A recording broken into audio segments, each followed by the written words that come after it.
Hi everyone, I'm Chris. I play Aize Marley, a human Tremetian wizard. And I'm looking forward to some swimming!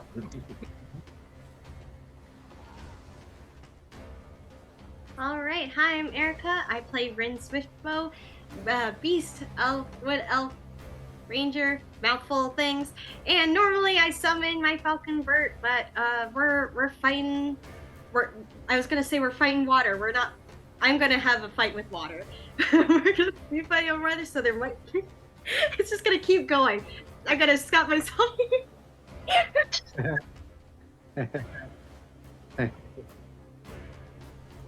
Yes, I I I want to remixed be it. It's one. fine. It's fine. Just keep going.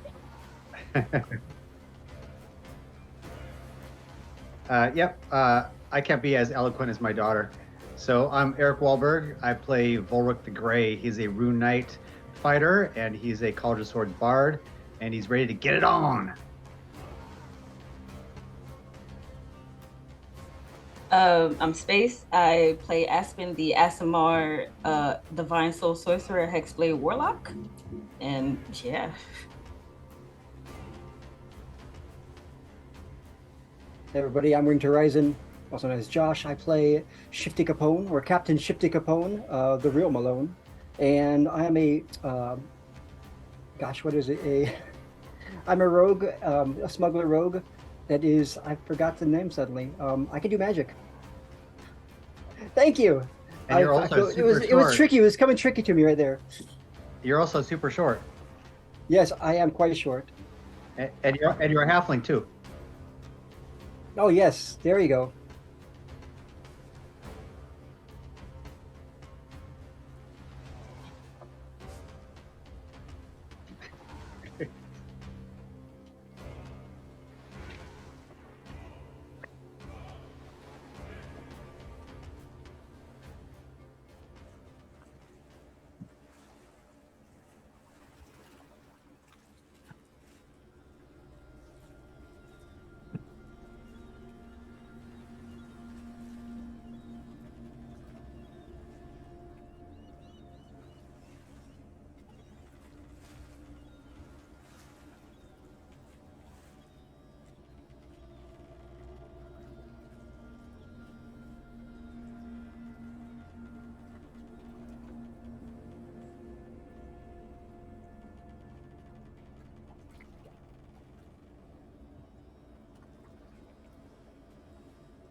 We're getting messages that you can't be heard.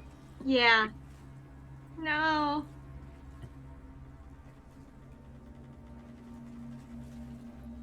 Yeah, just got a message from Claire actually too. He's the RDM's from the College of Whispers, so he's need to try to adjust himself sometimes.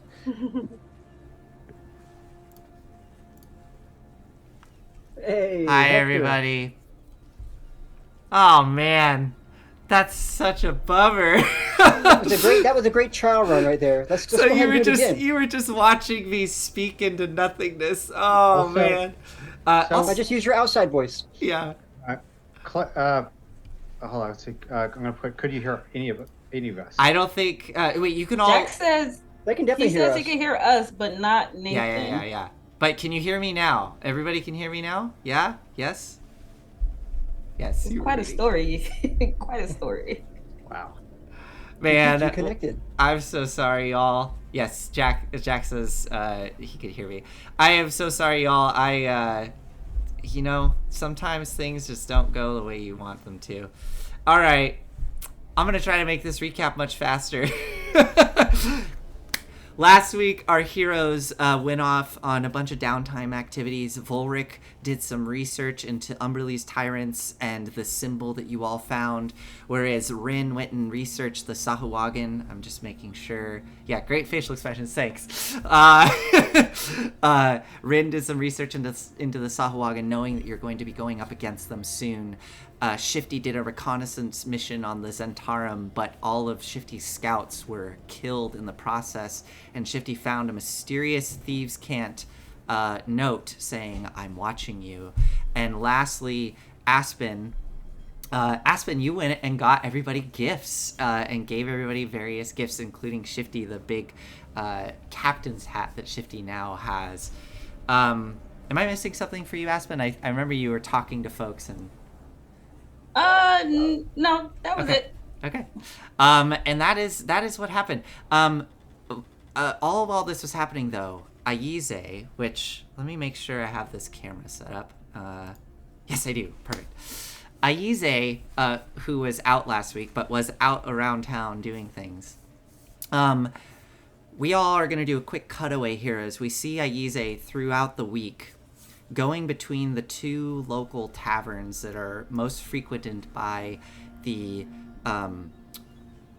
locals in town, being the Empty Net, where you all are staying, and the Wicker Goat, which is a tavern known to be frequented by the Lord's Alliance and the miners that are helping build the canal out to Leylon. As Aize sits in the tavern, Aize, I believe you said you were pretending to transcribe into your book. You were sitting and listening carefully in on conversations.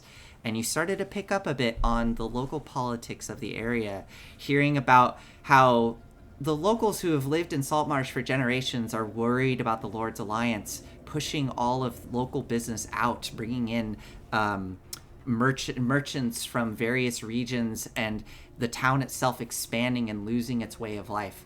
They're also quite concerned with what happened to the town of Thornhold, which is south of Saltmarsh. Thornhold was much like Saltmarsh, a small fishing community, and then when the Lord's Alliance took over, the town expanded rapidly, and they started to experiment with alchemical concoctions, and that industry exploded, not literally, exploded and polluted the waters around Thornhold, driving all of the fish out of the region and ruining all of the local fishermen that lived there. However, from the Lord's Alliance perspective, you heard about how they want to bring prosperity to this town. They want to protect the people there, and they want the town itself to grow by bringing in the wealth that the mines of Leylon has to offer and exporting out the great fish that Saltmarsh can bring into the town. So with all of that, Aize, you finish up this research, and I believe towards the end of the week, you decided you wanted to head over to the Merchants of Joaquin to investigate to see if they may have some magical items at their disposal, because you had heard that rumor when you first arrived in town. Is that correct? Indeed. Okay, so Aize, you, we'll say this is like on the last day of this downtime activity, you go walking across the street, early in the morning you get out of the Empty Net, and right across the street you can see the building that is dedicated to the Merchants of Joaquin. It's a little bit bigger than the Empty Net, and the architecture itself, as I said, that struck you about it is that it was Termitian in design, which I don't, I'm imagining like especially this being a place called the Merchants of Joaquin, the top of the building has a dome structure, which is really an incredible feat in such a small little town here. It has this beautiful dome structure that appears to be painted in gold. It catches the morning light and shines brightly. But you head on in to the building, and stepping inside, you find yourself in a well-organized business with wood floors, polished wood floors. There are shelves everywhere with various, spell components that you recognize all on the shelves. And then behind the counter, where there is a woman right now that's just beginning to open up shop and cleaning the counter, you see that she has other items locked behind cases that are visible through glass, that look a bit more valuable. This woman, as you walk in, she's a stocky tiefling woman, red skin. She has ram's horns that are adorned with gold jewelry. She's wearing this kind of sleeveless olive green jacket that has like numerous heavy pockets on it, heavy work pants, and a big pair of sturdy boots. And as she looks up at you, her molten golden eyes, including the sclera, so the entire eye itself is just this like molten gold color, locks eyes with you, and she looks and says, good morning. Welcome to Merchants of Joaquin. How may I help you? Such a wonderful establishment. My goodness. What the eye sees, the heart remembers. She cocks her head, narrows her eyes looking at you, and then she says, what the heart remembers, the page never forgets. Indeed. I believe we can do business. Yes, indeed. What brings you out to Saltmarsh so very far away? She kind of looks around, and there's nobody else in the establishment, and then kind of looks back at you. I wasn't expecting anybody to be showing up. I pull a page out of Archive. Sorry, Archive. That's quite all right. And I hand it off to her and said, yes, I have a list of items that would be of great interest to me, as you can see here. No huge rush on them. Just if you have them in stock or if you happen to come across them, then I switch to a telepathic link. And I contact her. We can speak more privately this way, I believe. She looks towards you, and in your mind, yes, this is much better. Thank you. But we'll still carry on the conversation in case there are... Of course. And she continues to carry on the conversation. So, I was not informed that there would be more librarians showing up. And you didn't come through my portal, so how did you get here? 1, I am ecstatic that you have a portal. 2, I arrived with a band of adventurers recently. We've been doing jobs for, various interests in the town. That's you. I've heard the thing. Yes, of course. And, yes. Thing is, I'm not really on assignment since the last assignment finished, but I'm curious to know if there is an assignment here, and seeing as how that we have a place here with you, then yes. I was wondering if I could, in addition to the list, pick your brains for some information. Again, no huge rush. Yes, of course. This is just quiet stuff. Chief Librarian Abramel had me come here quite some time ago to establish this little operation. Officially, I am working for the Merchants of Joaquin. We have established this trade delegation. We are bringing in, as you know, in the capital, many nobles love delicacies, especially that of the aquatic kind. So we use the portal to bring in fresh fish and things of that sort. Excellent. But more officially, I was sent here because there are rumors that there is an undersea apparatus somewhere off the coast here that was lost. A legendary item that allows creatures to go deep within under the water. I believe it is referred to as the apparatus of Qualish. Have you heard of this? Arcanum roll? Yeah, make an Arcana check. Okay. I know what it is. 16? With a 16, you've heard of it only in like in a fable. It was not necessarily you weren't certain if it was real, right? It was just like a fable that was told of this strange construct that allowed creatures to go deep under the waves through the aid of this construct. My goodness, it's real? I said. Her eyebrows jump up. Indeed it is. So, Goodness. if you happen to hear any information, I'm trying my best to gather what I can, but I haven't had any luck. If you happen to come upon it, in fact, if you even are so lucky as to acquire it, well, I'd be more than willing to part with some of my magical items free of charge in exchange for this favor. I will certainly keep it in mind. Very useful and interesting item. I haven't introduced myself yet. The name I go by is Aize Marley. Ah, yes, I go by Captain Zendros. A pleasure to make your acquaintance. Of course. Is there anything else? 2 questions. I will return at another time to make the inquiry, to keep contact with you. 1, we know that there's a warlock of Umberlee possibly operating on the coast.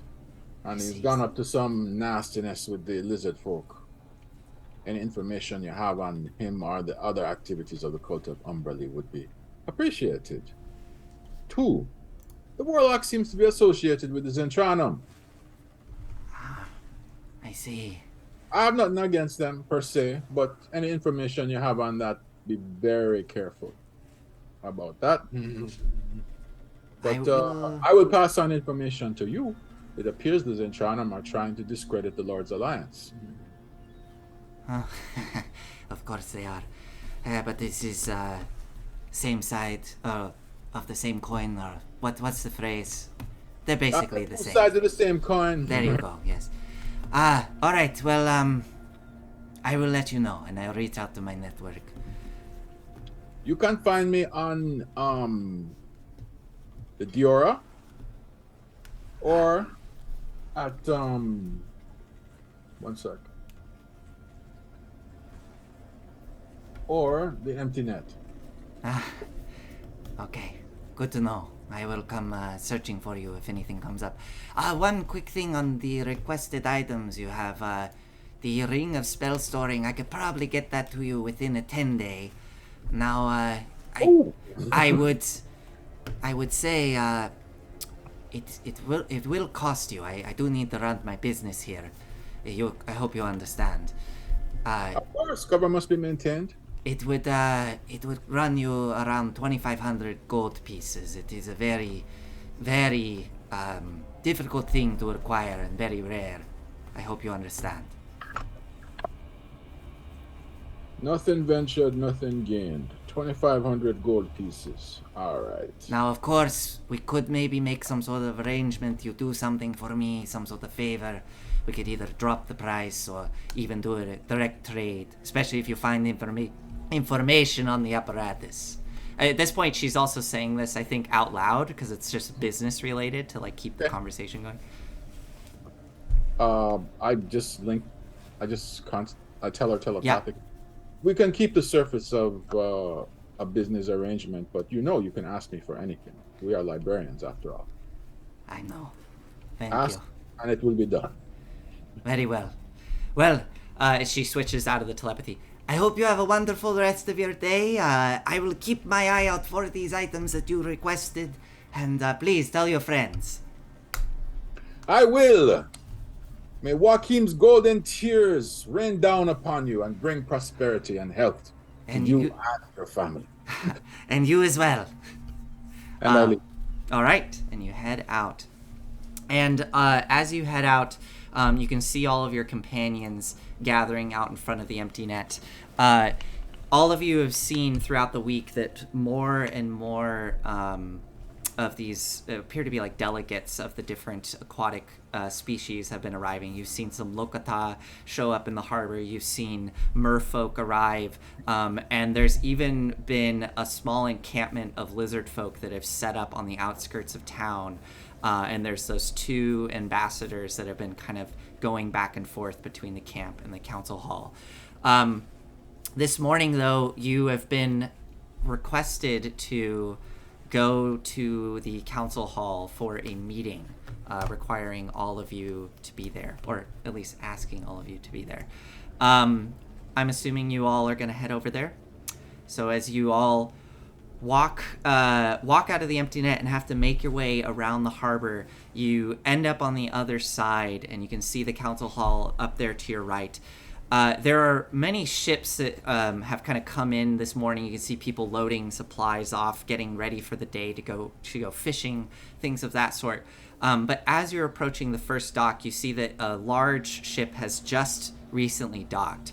And there's a gangplank down, and you see that there appear to be like multiple civilians, like probably merchants and folk of that sort, coming off the gangplank.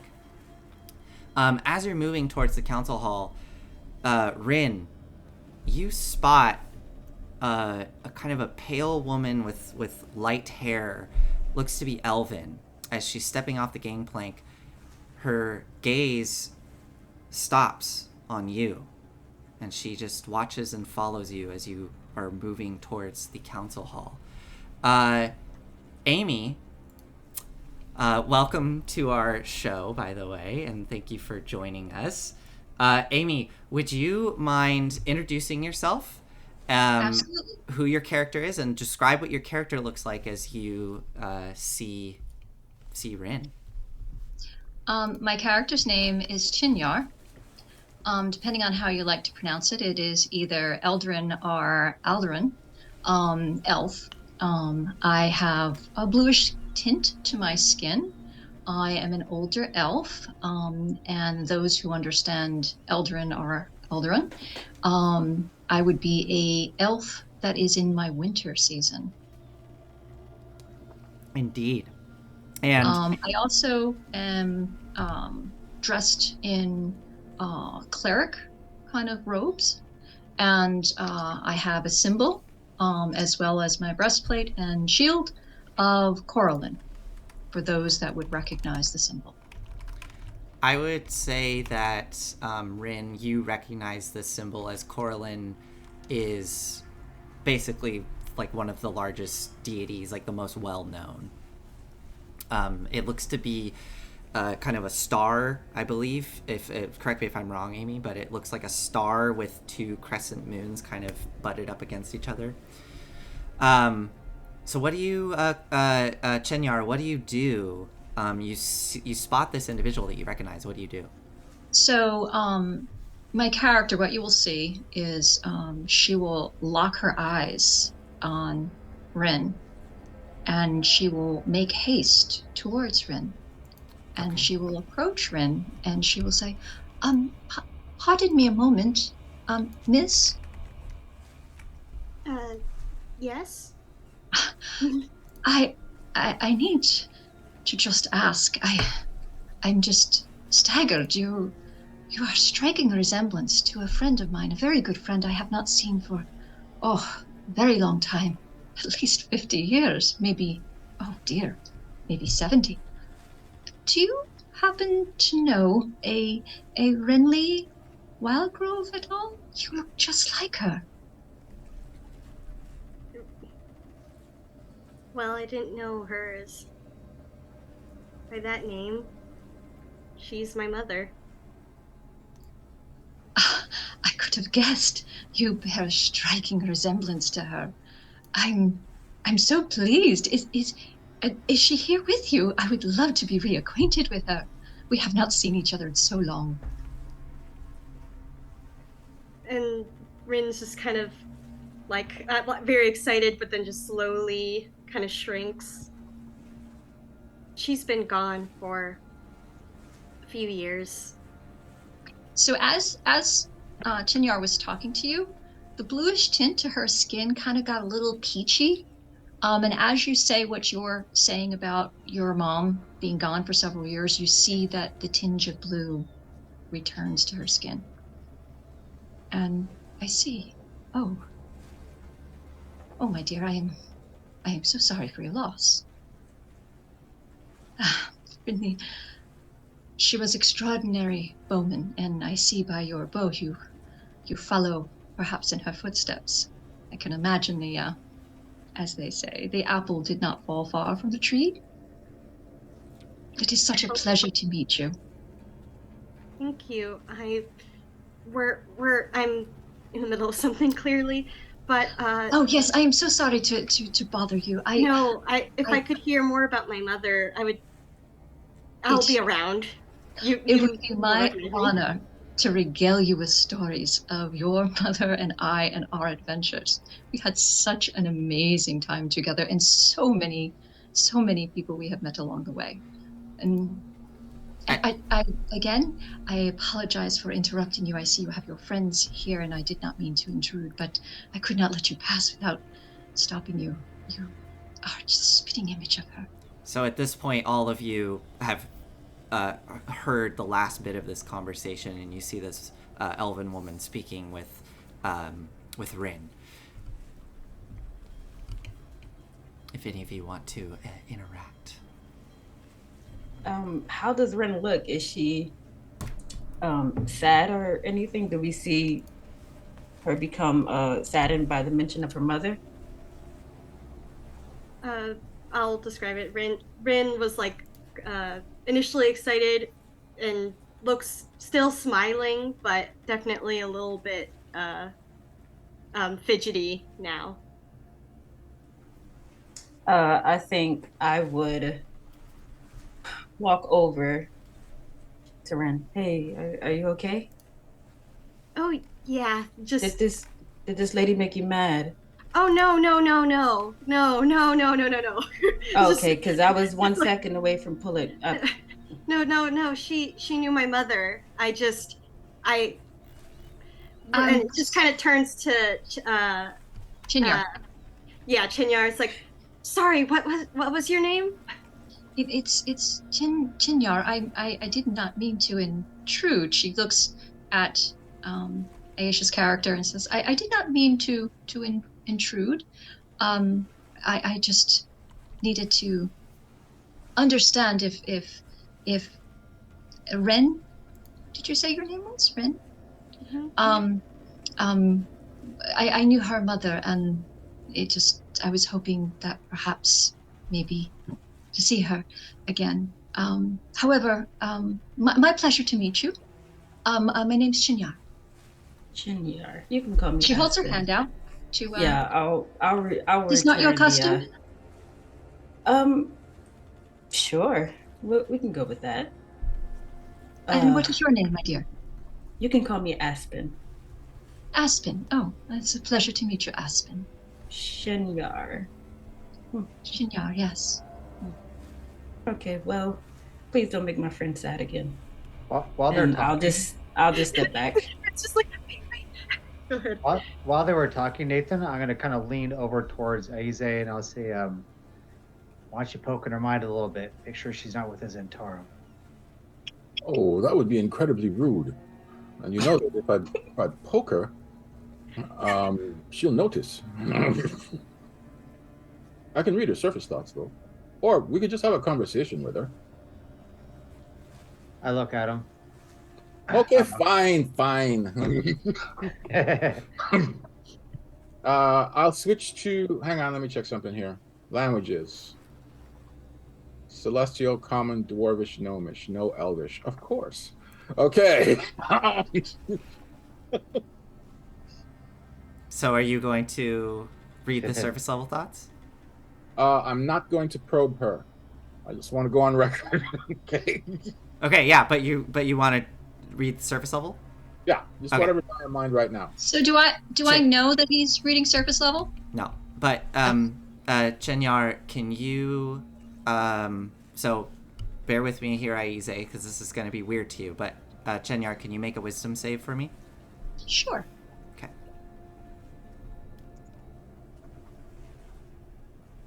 wasn't gonna do it, but Volrik gave me the look.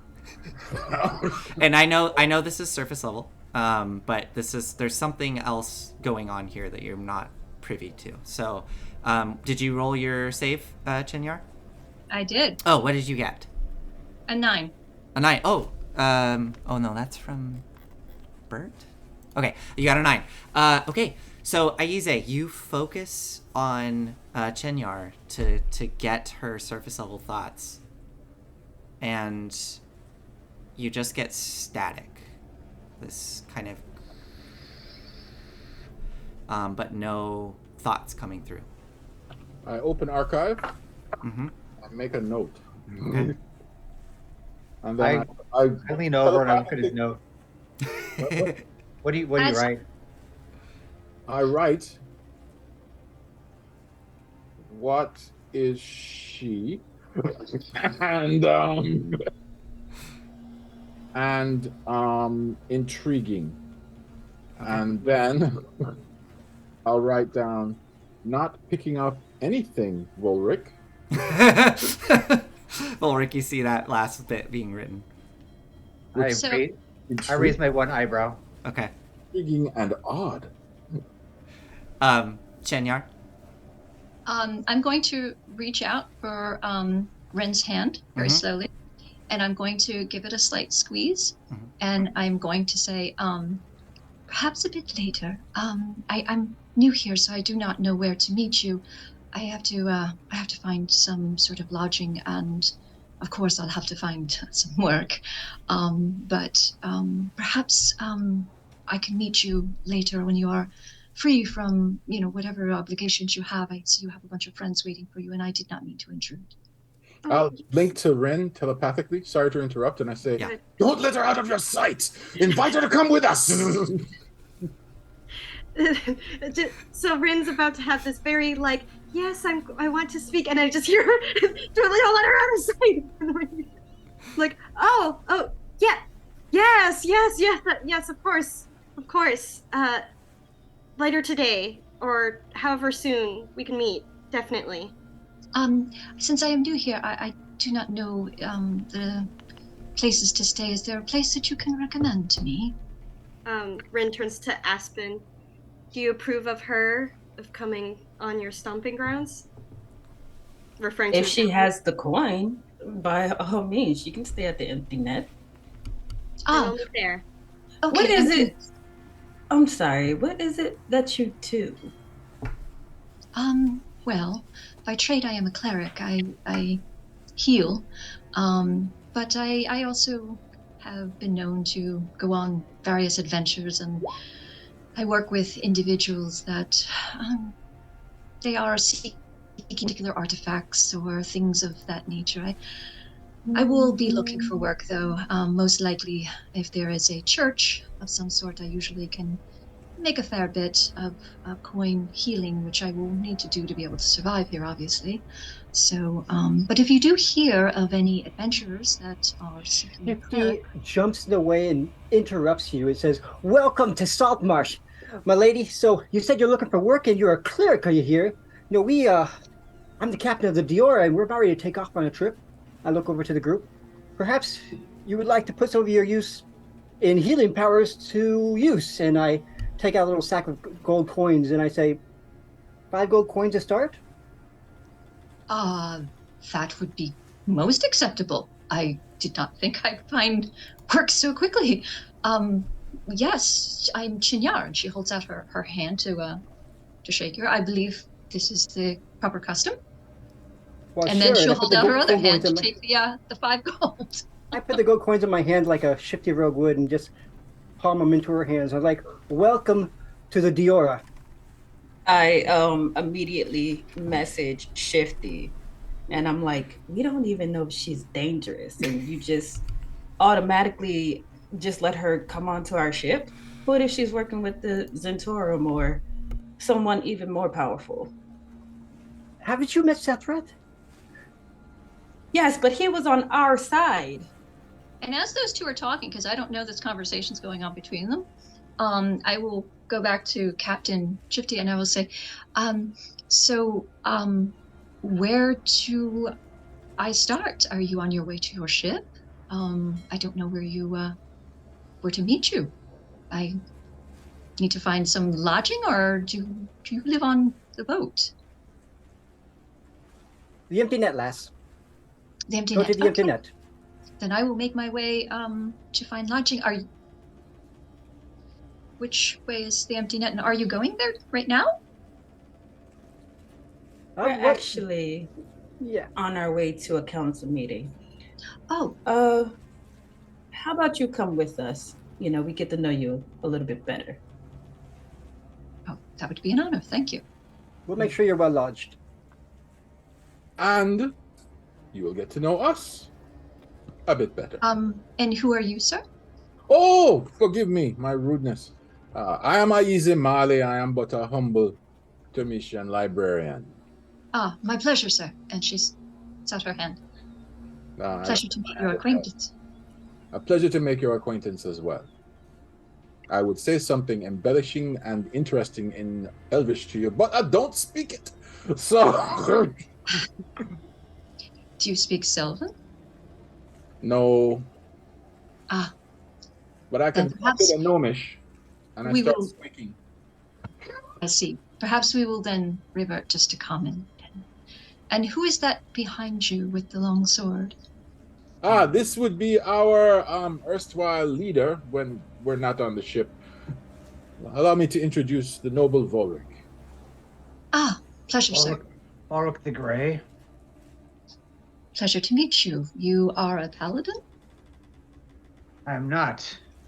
I'm a rune knight, and I'm a College of Swords bard. But mostly I'm an adventurer. I'm also a good friend of Rin. Oh. A very good friend. Good. She seems like a very sweet girl, and I'm very interested in getting better acquainted with her, knowing her mother so well. I'm sad that her mother is no longer here. As am I. I would like to try an insight roll, Nathan, to see if I get any vibes. Go for it. She sounds quite confident, but you want to get vibes. You're doing insight as she's introducing herself. Okay. Yeah, just to kind of see if I feel like complete confidence in a 10. Chenyar, if you don't mind, you don't have to say what skill you're using, but either roll persuasion or deception for me. If you want to keep it secret, you can just roll a d20 and then manually add your modifier if you want. It's up to you. Persuasion. Okay. Yeah. I mean, Volrik, she seems on the level. Nothing is you're not detecting any. I'm assuming Chenyar, Volrik isn't detecting anything off. There's no sense of her trying to get a lie or anything like that. No ill will or any expectation that she had. Mm-hmm. She was surprised to see Ren and excited, and had actually smiled when she came up, hoping that perhaps there was some relation there, and finding that out. She was very excited, but then went back to being very stoic looking after hearing of Renly's passing. But she's not being deceptive anyway. Everything that she's shown is just on the up and up. Cool. So, sorry. Did you invited Chenyar to come to the council meeting with you? Is that correct? Yes. Okay. So, Chenyar, do you join them as they all continue on their way towards the council hall? She will. She's sort of taken back by it all. Yeah. I'm not sure what this is an interesting turn of events.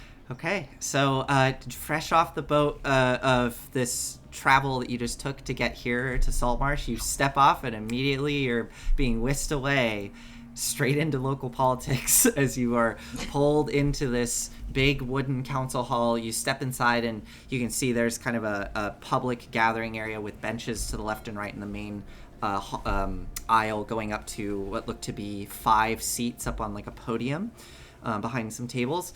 But there's nobody in here right now, and you see a kind of barrel-chested man with red hair and a peg leg, with very like fine clothing on, sees the group enter, and he waves everybody over to a door that leads to the back.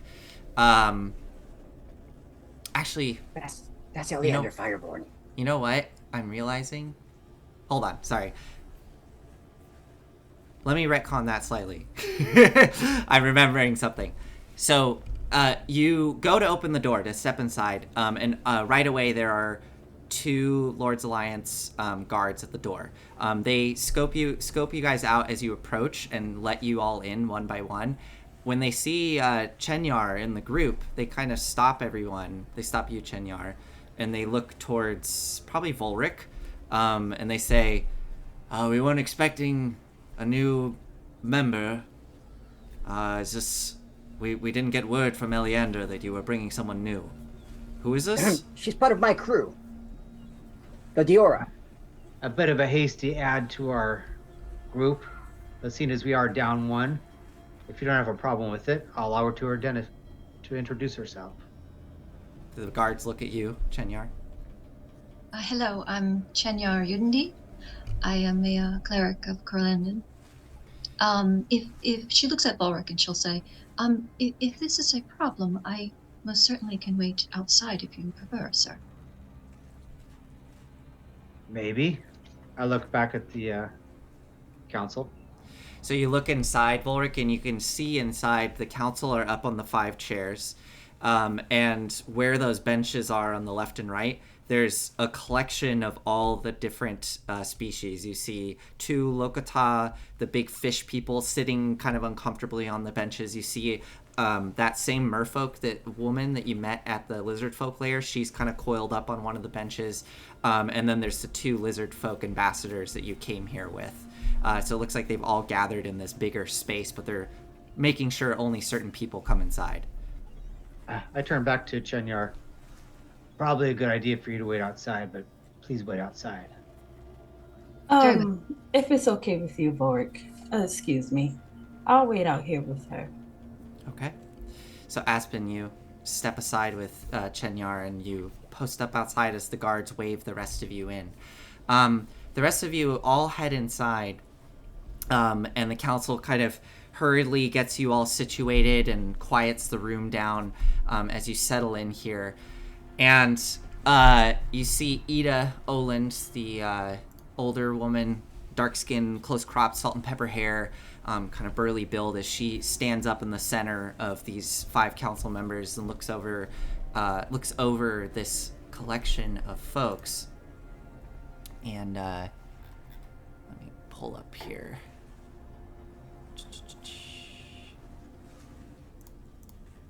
Here we go. She looks over everybody. Well, good morning. Thanks for joining us this early morning here. Looks like we've got all of the ambassadors in play, and thank you to this lot that just showed up. I believe that some of you know who these folks are, and you see the merfolk woman give a wave to all of you, as well as the 2 lizard folk.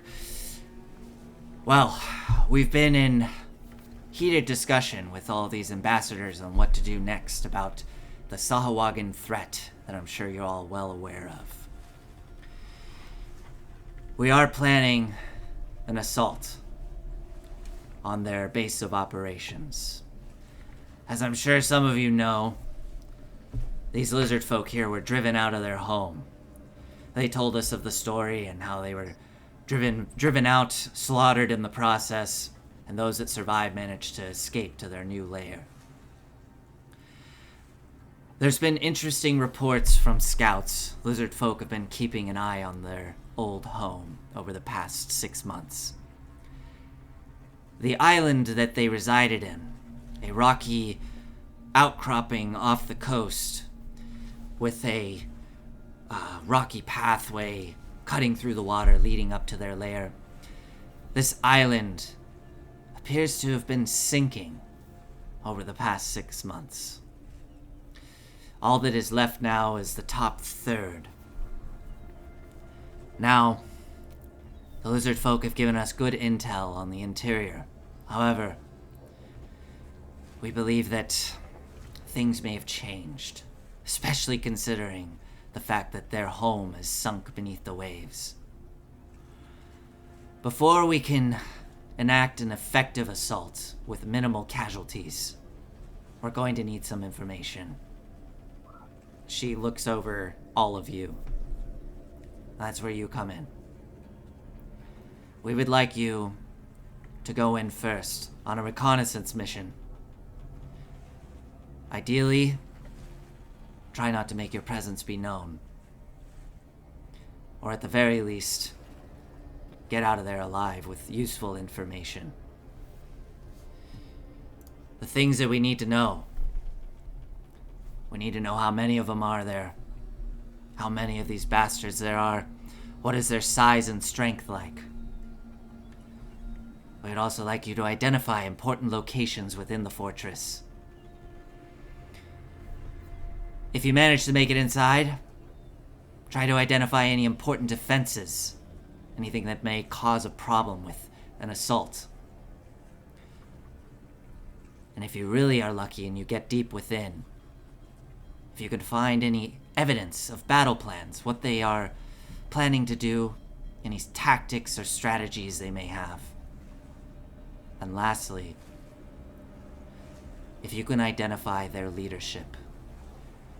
It seems that they are uncertain who's driving this whole operation. With their initial assault, it was quite chaotic. It was mainly just soldiers that the Lizardfolk were confronted with. And many of them were lost in the process.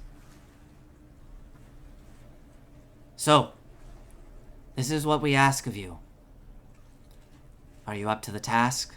As she looks over all of you and then her eyes rest on Volrik. I assume this pays as well. Indeed it will. I look at the crew. Great. In fact, we will be distributing some resources to you as well. Should you choose to accept this. I tilt my head towards the remaining crew that's in here. If I don't see any faces that say otherwise, I turn back. We accept. You see my face fuming right now. Oh, okay. So I turn and I say, we may have more questions. Captain. That's right. That's right, yo. You see that? I know he's taller than me. I know he stands above me. He has a sword. But you see this hat? This is the captain's hat. The captain. That's why you keep asking him. You can ask all of us. You can ask me. Forgive me, Shifty. You're right. Captain Shifty to you. You're right, Shifty. Now, please, I'm sorry. Captain Shifty, do you accept this job? I make a dramatic effect of getting up on my chair, standing up on the small table that's there, so I can stand almost to the height of Volrik. I accept. For all of us, and we accept too. Good. How much are we getting paid for this? That's a good question. I mean, we're going to be risking our lives and our ship. The Dior, we need to make sure that we can be well compensated, you know, to be able to meet future needs for the town of Saltmarsh. Yes, of course. Sorry, let me do some... How does 1,800 gold sound?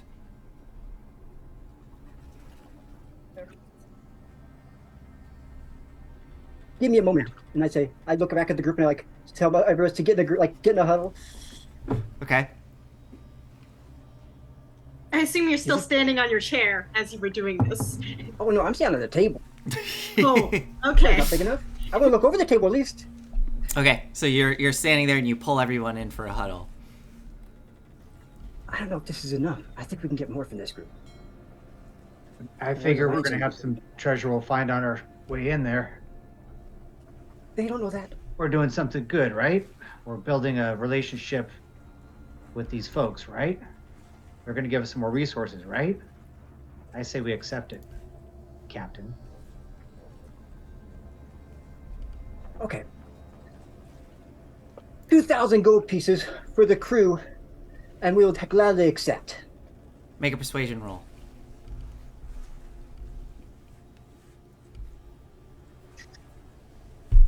You know what, Shifty?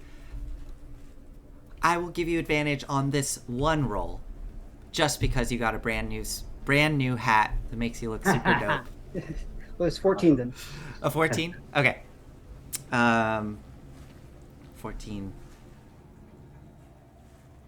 What did I say my original offer was? 1,800? Is that what I said? 1,800. Yeah, I asked you. Yeah. By two. Okay.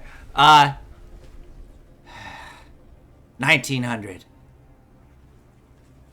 1950.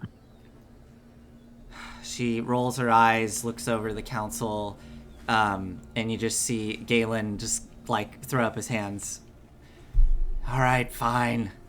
1950. Deal. I'm not gonna walk down there, Shifty. We're just okay. Yes. Because she's like a good 15 feet away up on the podium. You're like down in the aisles. But she gives a quick nod. All right, deal. I use my my hand. Your mage hand. Okay. My mage hand, and I make it visible, and I Okay. put the hand right in front of her face. She shakes it. She goes, good. And I All want right. that in writing. Yes, I'll have something drafted up. Now, the best we can give you for resources, we figure this may help you. We were able to pull some strings with the wizard across the harbor, and Keladek was able to give us some potions. We have 2 potions of gaseous form that we could give you, and 5 of invisibility. Those should be useful. And she That's good.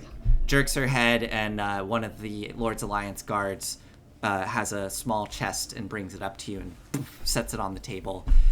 Opening it up, you see a box kind of lined with padding and these potion bottles set within. Guess we can buy the extra cases of beans now. All right. Well, you may want to speak with the Lizardfolk. They may have a few more bit of information for you on the lair itself. Do you have any other questions for us? Yes, Aize. You wouldn't happen to have any potions of water breathing, would you? Unfortunately, no. You're welcome to go and speak with the cranky old wizard across the harbor, or you could try the merchants of Wokin, but this is the best we could do. Just, that's very handy if you're going to enter a Sahuagin lair. I understand, but unfortunately we're not all magic users here, so this is the best we can do. I think I know the answer to this one, but there's likely to be 6 of us that will be going in. Is there a way that we could exchange or squeeze an extra potion of invisibility out of you? I'm afraid it doesn't work like that. Again, you could go speak with the wizard and try to get something from him. This is what we were able to acquire from Keladek without causing too much issue. He doesn't like to answer his door. No. Fair enough. I appreciate you, sir. I'm a woman. Oh, ma'am. Sorry. Who am I Please. wasn't sure I was talking to. This is Ida? Ida, yeah. Okay, sorry. I appreciate you, ma'am. Thank you, Volrik. And Shifty, I won't forget. You are a captain. Thank you, Ida. You know, we've know each other for quite a long time now. Figured you'd get used to it. And I appreciate the extra effort of getting those potions to keep the crew safe, You're welcome. so we can succeed in this mission for the good of Saltmarsh. Well, thank you for taking it on.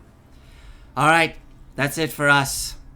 As I said, you may want to speak with the Lizardfolk, but this meeting is adjourned.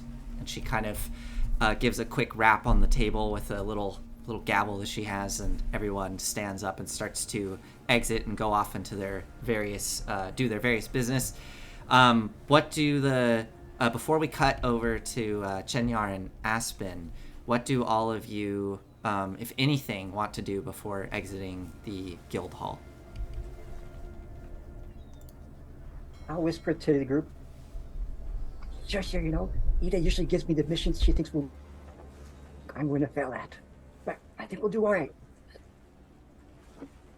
I wouldn't worry too much about the invisibility. In my experience, I've found that it's more of a liability unless you have see invisible as well. Well, I would see those invisibility potions as our escape plan. Things go south, we each take a sip and get the heck out of there. Not a bad idea. I think that we're better off relying on Rin's pass without a trace. Does that work underwater? Underwater is still part of nature, is it not? I don't know how that magic works. I don't. That's a good question, though. I guess we find out. All right. Are you all just gonna head out? I want to walk up to. Please help me with the gentleman's name, the son. Anders. Anders. I'd like to walk up to him. Okay. Yeah. You walk up to Anders. Yeah, Volrik. And I shake his hand. Anders. Gives a brisk shake.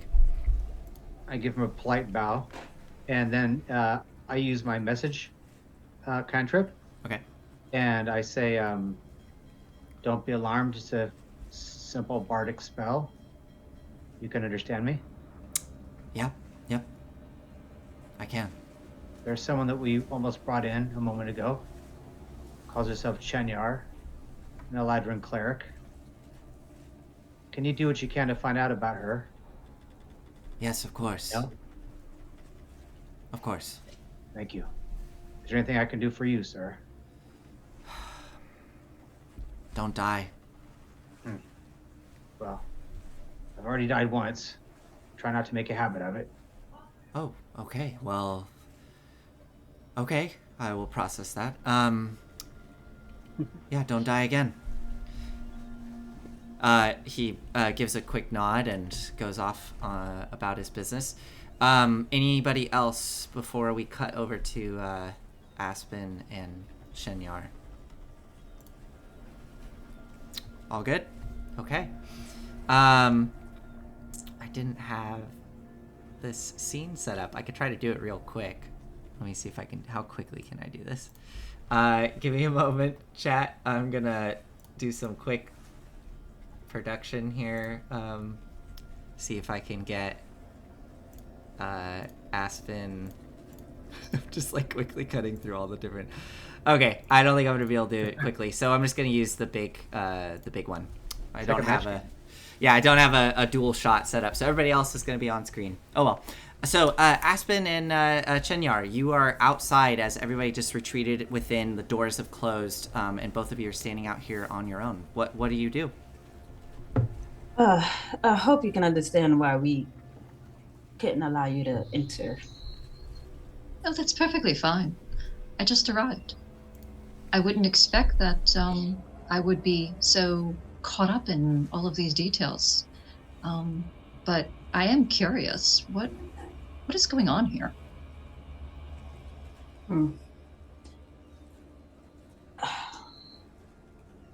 I don't know how to answer this question. I think it's a lot of Saltmarsh is preparing for what could be an attack. Interesting. We've had to meet with the council back and forth as of late. But and I'm quite curious as well. Where are you from? Why did you come to Saltmarsh? That is a very good question. I originate in the Feywild.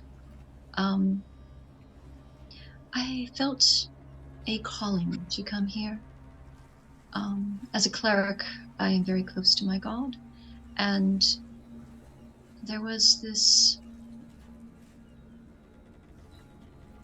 how to put it that you would understand, direction, if you will, to come here, but I don't have a lot of detail. That is how things work as you are directed by your god. And I don't fully understand your story, and a bit about you. You know far more about me right now than I do of you, and I'm curious, what is your purpose here? Well, this is the city I've been living in for the past couple of years. I understand more than you think, actually. I may not show it, but I'm also divine in nature. Ah, how fascinating. In what way? Uh, let's just say my deity is Torm. Ah, I see. A very strong god.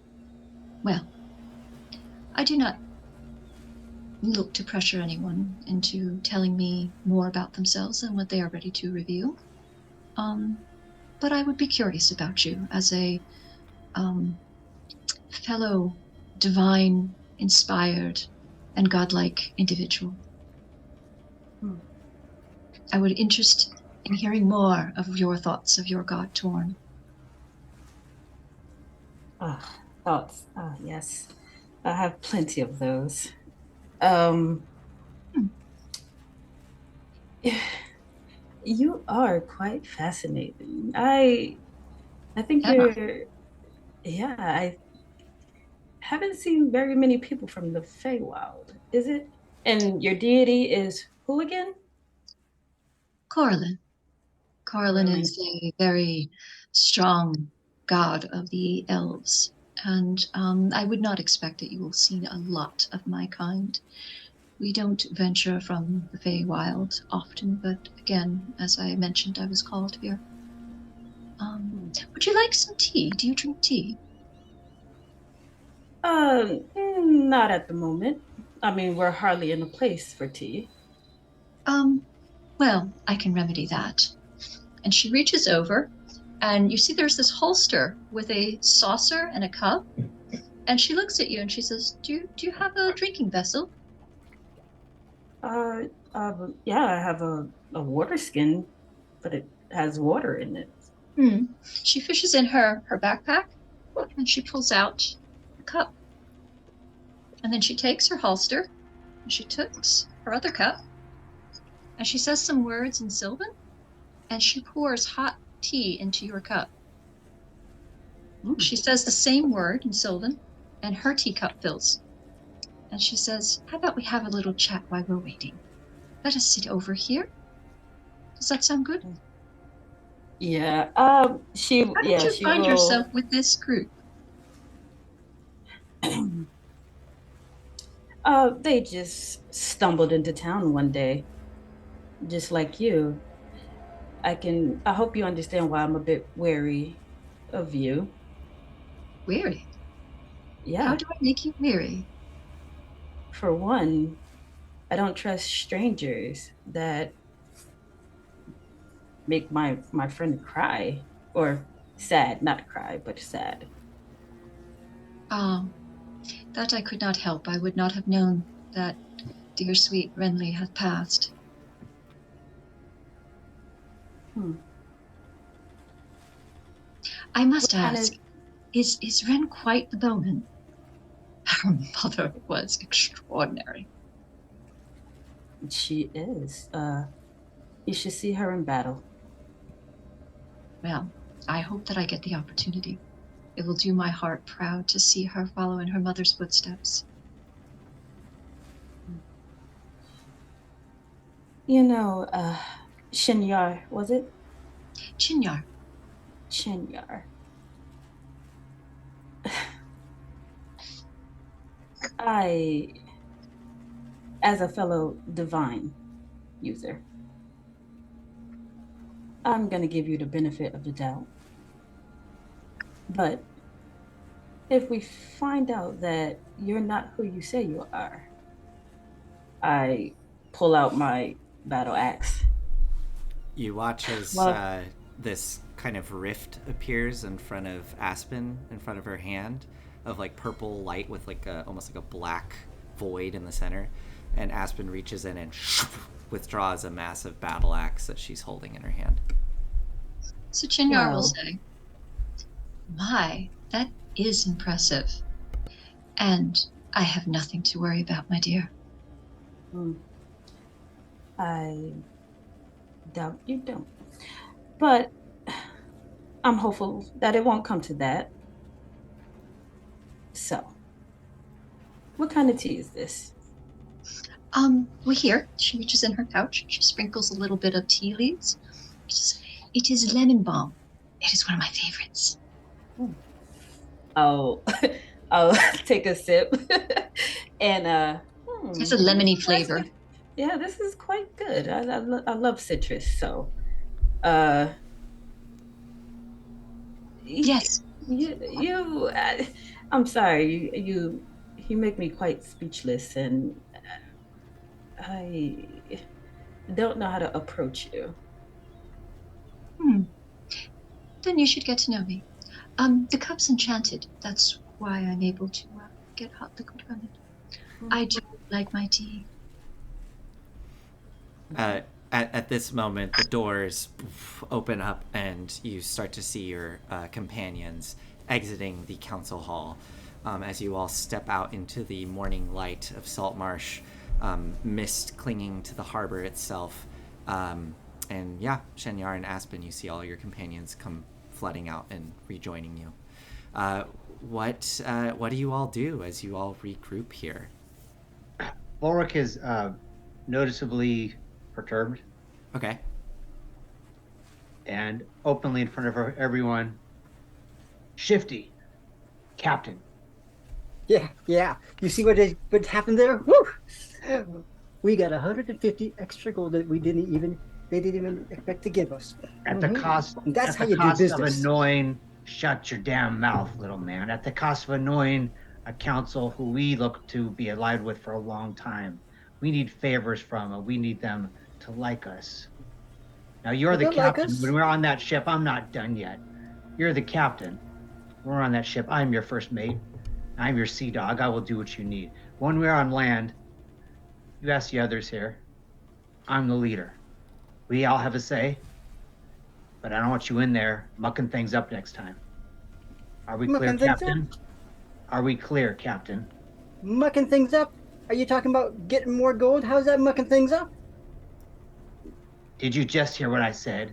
Did you not notice how annoyed they were to squeeze out a damn 150 gold pieces when we could use their The rich absolute folk are loyalty? annoyed when they have to penny pinch a little bit more. I'm not gonna argue this. It's either you're the leader on the boat and I'm the leader on the land, or you have to find yourself a new first mate. Chinyar is going to whisper very quietly Okay. to Aspen. Which one is your money on?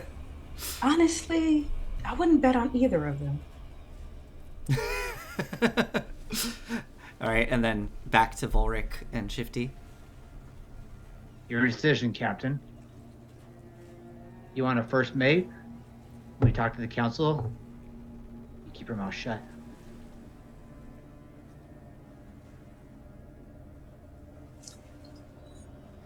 You know, it still really strikes me odd sometimes, Volrik, that like you just arrived here and I know these people. I've known these people for a while. Years, even. And you're just now forming an alliance with them? Just now working with them? I've been working with them. How do you think they already know me? When we first went into that meeting and you were introduced, I saw a lot of eyes rolling into the back of heads. Yeah, because they look down upon me. Who doesn't? I'm used to it. I grew up that way. Shifty, this is a 3-hour show, so I'm going to allow you to make your choice. Do you want a first mate on the boat? Do you want a first mate on the boat? Or do you want to be able to open your mouth and blab whatever things you're going to say in the council room? I want to That's work all. together, but I also need money to pay for the crew. You're not answering my question, Captain. It's simple. You either find a new first mate or you agree to my terms. that I cannot talk in council meetings ever again. If you have something to say, you can say it to me.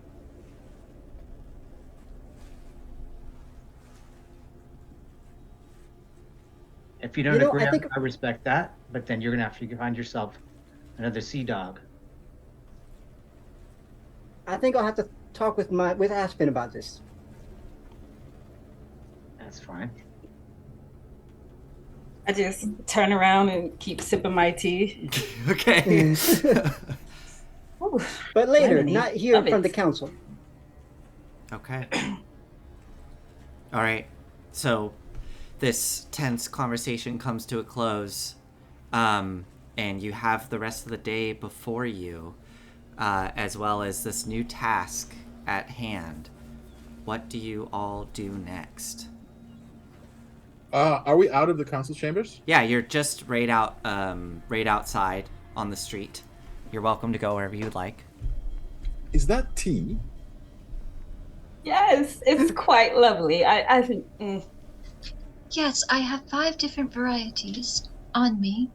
Would you like to try some? If you have, I don't seem to have a cup on me. I do not have a spare cup, as I have already provided one to Aspen. However, I'm just done with this tea. Let me rinse the cup, and perhaps you would like some. Do you prefer fruity teas or darker teas or herbs? Oh, something dark. Ah, okay. And she will hand you over a cup. She will say something in Sylvan, and it will fill up with hot water. And then she will take from her pouch a little bit of powder, and she will. That is a blend of what is called Earl Grey, I believe. Glorious! My goodness. You're fascinating. Well, your tea making skills anyway. Oh, it is an enchanted cup. I can't go without tea. Be uncivilized. I can just imagine. Should you ever want some brandy, I have that on hand. I put some in the tea. Just a little drip. I'll hold my cup out too. And then I'll sip the tea. Excellent. I have a sad expression across my face as I remember who I usually do my drinking with. And then but I dismiss it. Yeah. All right. We're going to an island. We're going to go scope out a bunch of Sahuagin there. Does anyone know where the island is? Oh, that would have been part of the mission brief. They would have given you a map that the Lizardfolk drew to where their How far away is it? It is. Let me look. It's like probably close to 80 miles south. Let me see. Oh no, okay, it's about 50 miles south of Saltmarsh. So it'll take you probably like half a day, a little longer of sailing to get down there. All right. I don't know if Aspen told you, but we're doing a job for the council, and you're of course welcome to join. You had me at the word cleric, actually. So just to be honest, and you seem interested, and you make tea. Sip the tea. Yeah, I'll sip the tea. And it's an opportunity for you to make some money and get to know us better, and for us to get to know you better. Aspen, this is for you. I hand a scroll. Thank you. I open it. Ooh, alter self. Wonderful. I'll tuck it in my bodice pocket. Okay. If you ever need another one, let me know. I'm sure I'm gonna rely on you for a lot of spells that I don't know myself personally, but thank you. I would be very much interested as we travel to hear a little bit more about each of you and your capabilities so that I can understand where I will best fit in. I would suggest you focus your attention on him, and I point at Volrik, because he's going to be in the front, being a magnet for all the damage. And I So try and you're avoid the it one when I I'm going to can. keep alive. well, yes. Don't worry too much about the rest of us. You know, we can muddle along, but you know, usually, well, it was a lot different. Oh, I don't want to talk about it. Never mind. Uh, It is He's good to died know before. which person is going to be in the front that needs the most support. it will be our stout Definitely Volrik, Grey Volrik in the front, Shifty behind, and the rest of us will be doing our best to not get in the way. Ah, I believe well, that's an accurate she assessment. you notice that at her hip she has a hilt, but no sword is attached to the hilt. She will draw the blade, and as she does, it shimmers, and she says, "I am also capable of helping with defense." And then she will put it back, and the blade disappears. A fine weapon, Eladrin. Yes, it is a sun blade. Oh, very handy. I just whisper into my tea. I'm just like a woman after my own heart. And I just continue to sip my tea. Well, maybe you can run in there with Volrik and start bashing away, but again, you had me at cleric. So Yeah, a friend of mine always said, be nice to the cleric. I will do my best to keep you alive. That friend was me. Rick, and you too, Captain. You as well. oh, sorry. As for getting to know us, know that I am an open book. Ask whatever you want. Indeed, he's very open. And you hear the voice come out of the book itself as the book kind of flaps a little. She looks down at the book. That is magnificent.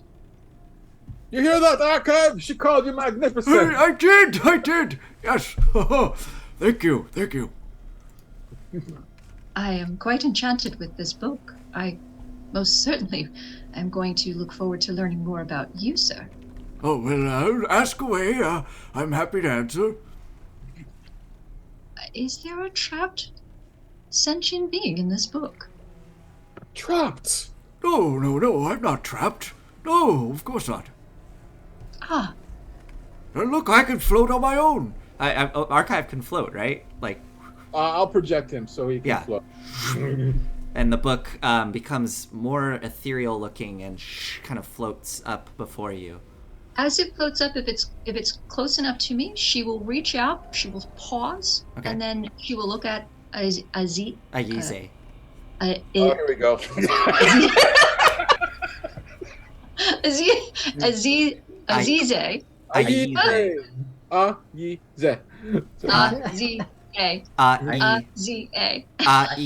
There's an acclamation period for all of us. You should call him We librarian. have to get acclimated with this. Azize. It's so wait, real quick. Anyway, real quick. she looks at you. Yeah. Like Chinyar will look at you and she will pause. She won't touch the book. She'll be like fascinated, right? She goes to reach for it. She stops. And then she looks at you. And then, may I? Oh, he's insubstantial at the moment. But yeah, you can And stick your after him if you want. Yeah, your hand passes through as you touch it. Oh, it kind of tickles. Oh, it does? I should make a note. Oh, Just a little. It's all right. As Archive says that this tickles, she will go. No, all right. And he starts to float higher up out of your reach. Okay, that's enough. This is extraordinary. Yes, it's a spirit of knowledge and intellect that has been called into the book. Not enslaved, not trapped. Can No. anyone read from this book? Or only you? Oh, anyone can. If you can make out my handwriting. Oh, I would very much like to read what you have put in your journal, if it is acceptable. It is fascinating to find a book that talks.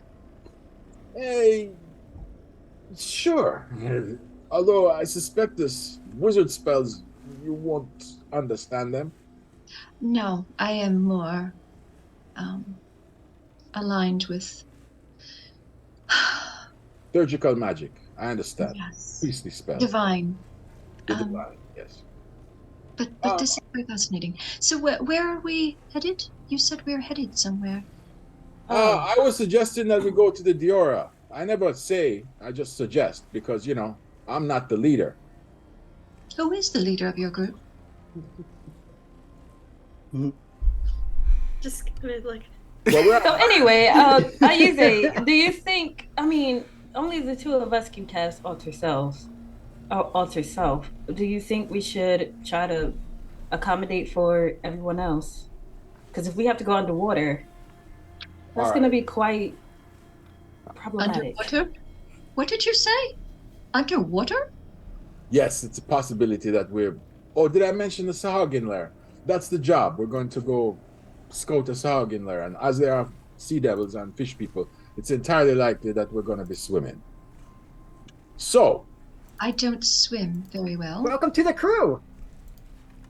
Shifty, you have the helm, I believe.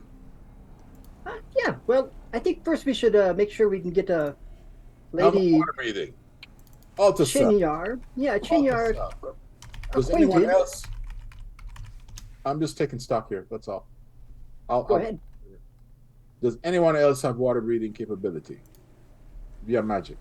Just with my cap. My cloak. Cloak of the manta ray. Good. So And Rin shakes her head. and Kunyar. Chinyar, no, I do not. I am not a sea elf, unfortunately. I would suggest some other armor, or none at all. There's a wizard across the way there that they recommend. Why don't we go visit him? Actually, let's go to the merchant of Joaquin. Ask them if they have any potions of water breathing for sale. And then there's a wizard across the way that might have some potions of water breathing in stock. Oh, if you don't mind, I was gonna say you guys go to the Merchants of Joaquin. I'll try. Do I know this wizard guy? Living in Keladek. town? Keladek. You know his name, you know where he resides, but he is incredibly reclusive and does not like to interact with others. There's a lot. I'll give you this. You definitely know this. People spread a lot of stories and rumors that he has some ability to hear what others are saying. If his name is invoked, like if his name is invoked, he then can listen in on those conversations. That is like a fear that people have of Keladek. I'm gonna go visit Keladek. You guys go to the Merchants of Joaquin, and if they don't have any, hopefully Keladek does. You'll enjoy the visit. He has a very nice front door. That's about as far as I'll get, but I wish you the best. Well, Volrik, unlike you, I have a way with people, so. And I just walk off. Okay, so you head as she to walks, as she walks I out. walk off and I She like kind of does. throw my Yeah. hair. Yeah. Yeah. Okay. Yeah. and Volrik. I kind of throw my hair as well. All right, so Aspen, you head to Keladek. The rest of you are going to go to the Merchants of Joaquin.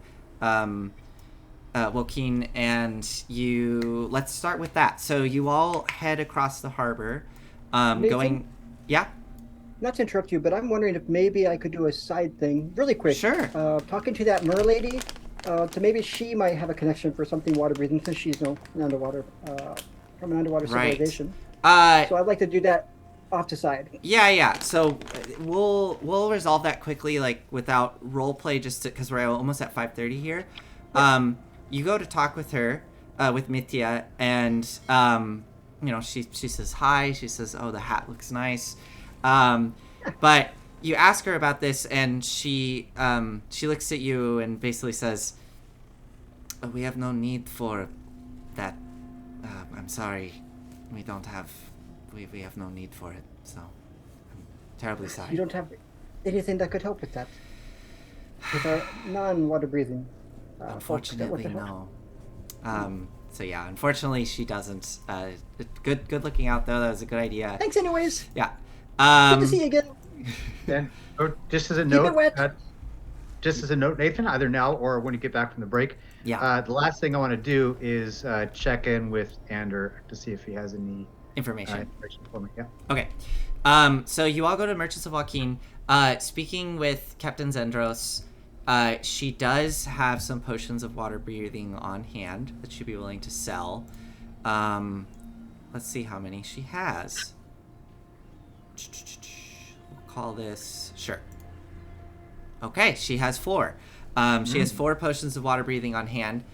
She's selling them for 150 gold pieces each, if you would like that. But maybe before we decide if y'all are going to purchase that or not, let's see if Aspen has any luck with Keladek.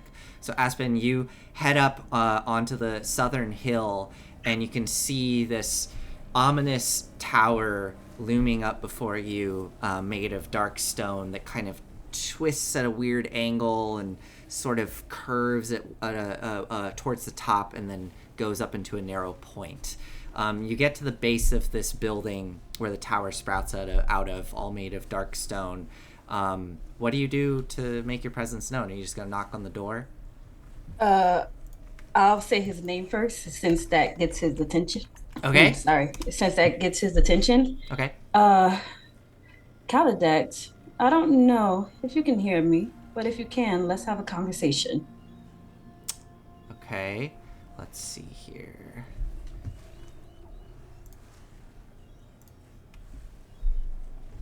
Okay. Make a persuasion roll. Okay. 20. 20. All right. So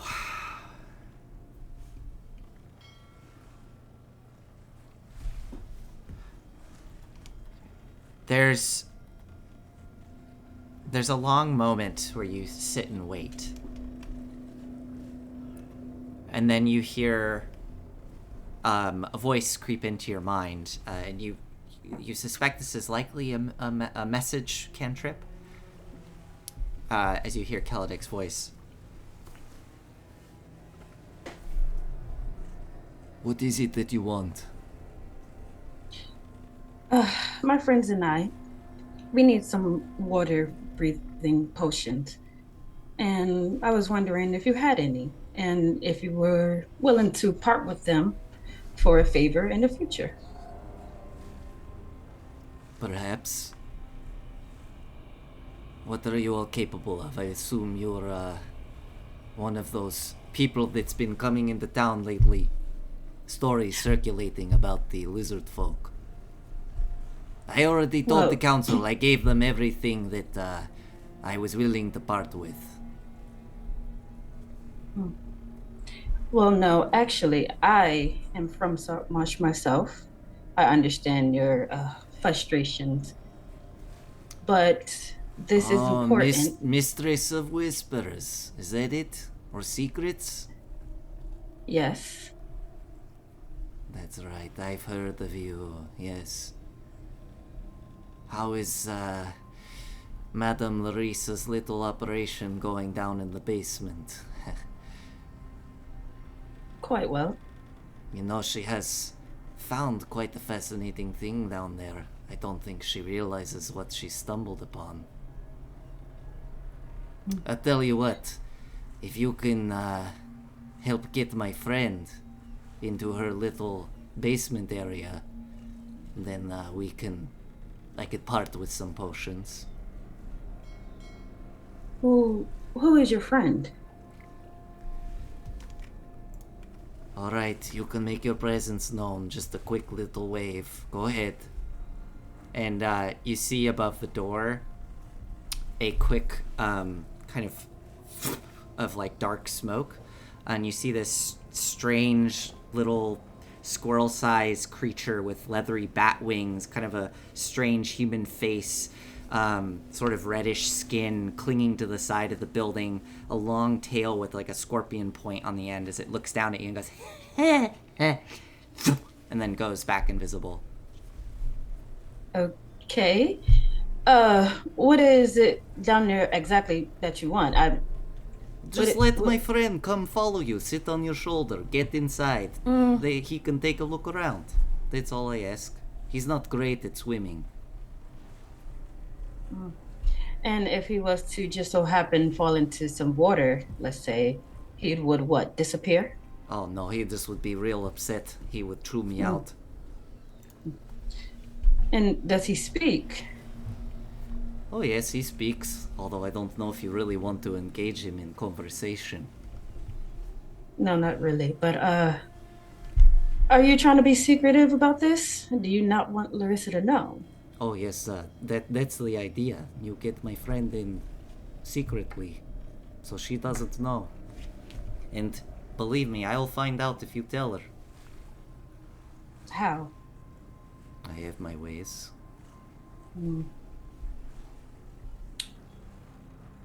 How many water potions do you have?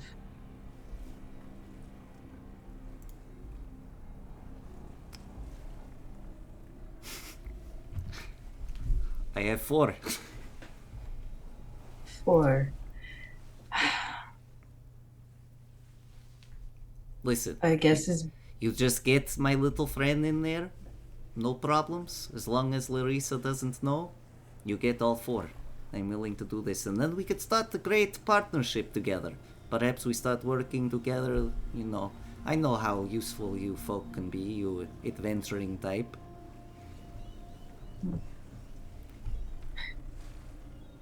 If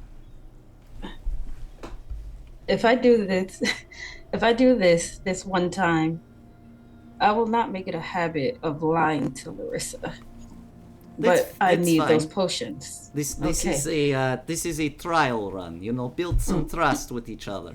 And then I can give you more work later on. See if you follow through. Don't give away my secret. Remember, keep my little friend safe and hidden. Sure. We have a deal. Wonderful. All right, need a name. Hold on.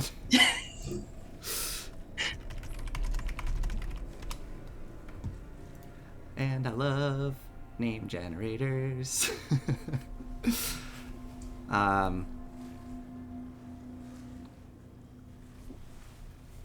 right, Vakun, you go with your new friend here, Aspen, Mistress of Secrets. Just ride along on her shoulder and she'll take you right where you need to go. And there's a moment later, Aspen, then you feel something cling to your shoulder and you hear this. Hey, how's it going? All right, are you ready? I was told you wouldn't speak. I was lied to. Okay. Hey, no, he just said, you know, that I don't know what he said. I couldn't hear what he was saying. He said I couldn't speak. No, I can speak. But look, I won't speak once we get inside because I don't want nobody knowing that I'm here. So, just... I would prefer you not to speak now, if that's okay. Okay, yeah, no problem. Yeah. I won't speak. I won't say anything. I'll be quiet. Oh, I'm not gonna say you're a like word. another shifty. Oh, yeah, no, Okay. I I like this around. guy. All right, so you have this little imp on your shoulder as you are... Oh, Yeah, what are you gonna do? I don't know how he's giving me these water potions, or is it like, do I have to go first? So the idea is you get your friend, his friend in. After that, he'll give you the water potions. Okay, yeah. So I'll make my way back to the empty net. Okay, so we'll say for the sake of speed here that as you're going back, you see your companions are on their way to the Merchants of Wokin. If you want to interact with them, you can. Do you interact with them, or do you just go straight to the empty net? I turn to Volrik. Okay. Yeah. And you said I was just gonna stare at his front door. He agreed to give us 4 water breathing potions Aha! if I did a task for him, What which task? Don't concern yourself with that detail. I'm going to. I have to go to the empty net, but I'll meet you guys back at the Diora. Is that where we're meeting? Before you go, Aspen, can I borrow your hat? Briefly. My my hat. Briefly. This hat. That beautiful hat upon your head, yes. Why? You trust me, right? Well, I mean, sure. I'll take my hat off and Okay. give it to you. Okay. I put it on my head and lean forward, and I tip my hat to her. And I give it back to her. I'll tip my hat back to you. Okay. I'll see you later. All right, So Aspen. weird. So you head to the empty net, and as you're walking away, you hear, "What in the hell was that? Well, the guy took your hat and then tipped it, and then you tipped. Oh yeah, sorry. Right. I'm gonna be quiet now. Thank you. Gonna shut up." And you head into the empty net. Again, since we're at 5:30 here, Aspen, without issue, because you have this trust with Larissa, you're able to head downstairs. Whatever it is you tell her to get access to the to basically her little black market she has going on. We all see Aspen going downstairs with Larissa, the tiefling woman with the purple skin, big white hair, and an updo, as she leads you down into the storage area where there's a big set of wooden doors that lead out into the harbor, and you can see sacks and barrels and crates. And she goes over to a shelf, and you watch as she quickly and deftly reaches in and clicks something on the side in a quick little series of sequences. I'm gonna make a quick roll here. Okay. And the shelf itself slides to the side, revealing a spiral stone staircase. And this stone staircase looks very old, well built, and ornate as she leads you down into this underground chamber. God, I was not planning on this, so where is it here? Here we go.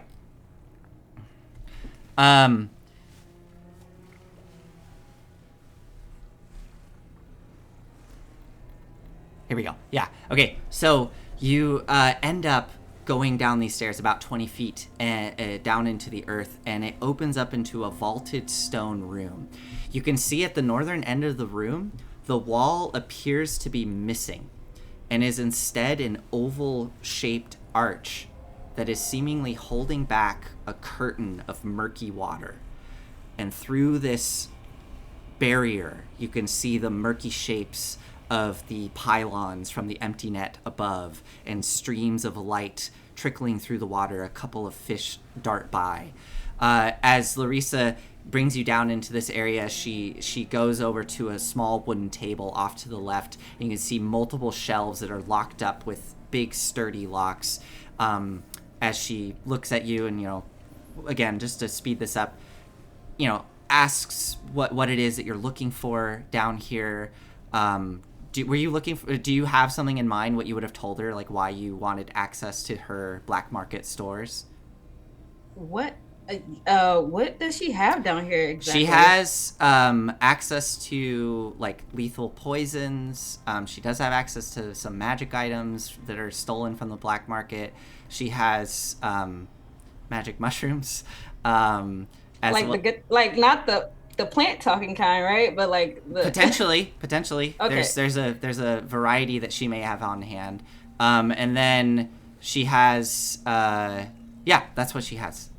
I would have asked to see the magic items.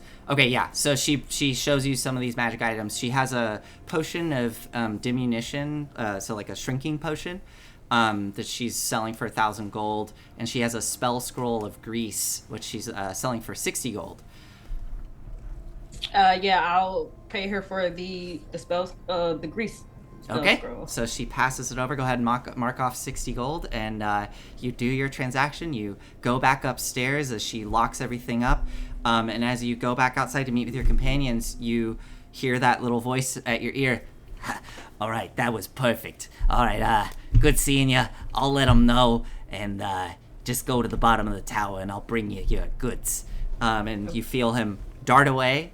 And after some time, you head back to the tower, and you have 4 potions of water breathing at your disposal. So go ahead and add those to your inventory. And we're quite a bit over here on our break. So sorry, everybody. There's just a lot of little things going on. So we're going to take a quick break. Let's try to do under 10 minutes. And we'll be back here shortly as everybody takes a moment to stretch their legs. All right. Nathan? Yeah. Nathan, you can keep it live. I'll go ahead and chat with the viewers that hang around. Sure. Yeah. Go for it. All right. I am going to go. So go ahead and I'll be right back. Cool. All right. Yeah. So I know this usually works. Don't get a whole lot of chat back. Maybe Blue Flame View or something. But first thing, a question I'd love to ask people. Those of you guys that are engaged in chat at the moment, a lot of people are doing laundry, other things while the show is on. If you're watching live, what year did you start playing Dungeons and Dragons? I would love to know. Blue, I don't know if you answered this before. I'd love to know when you guys started. Hey, Amy, since you're the brand new welcome back player, what? Did I read that right? Does it say 1901?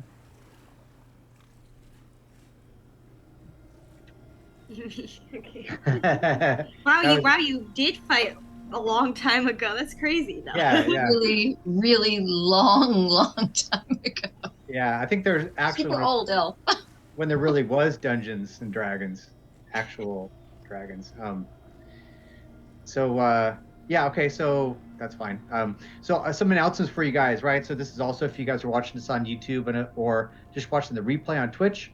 A few things again. Welcome to Amy. Amy, did you want to say anything about either your history with us or what you're hoping to do here, or just anything anecdotally you'd like to share?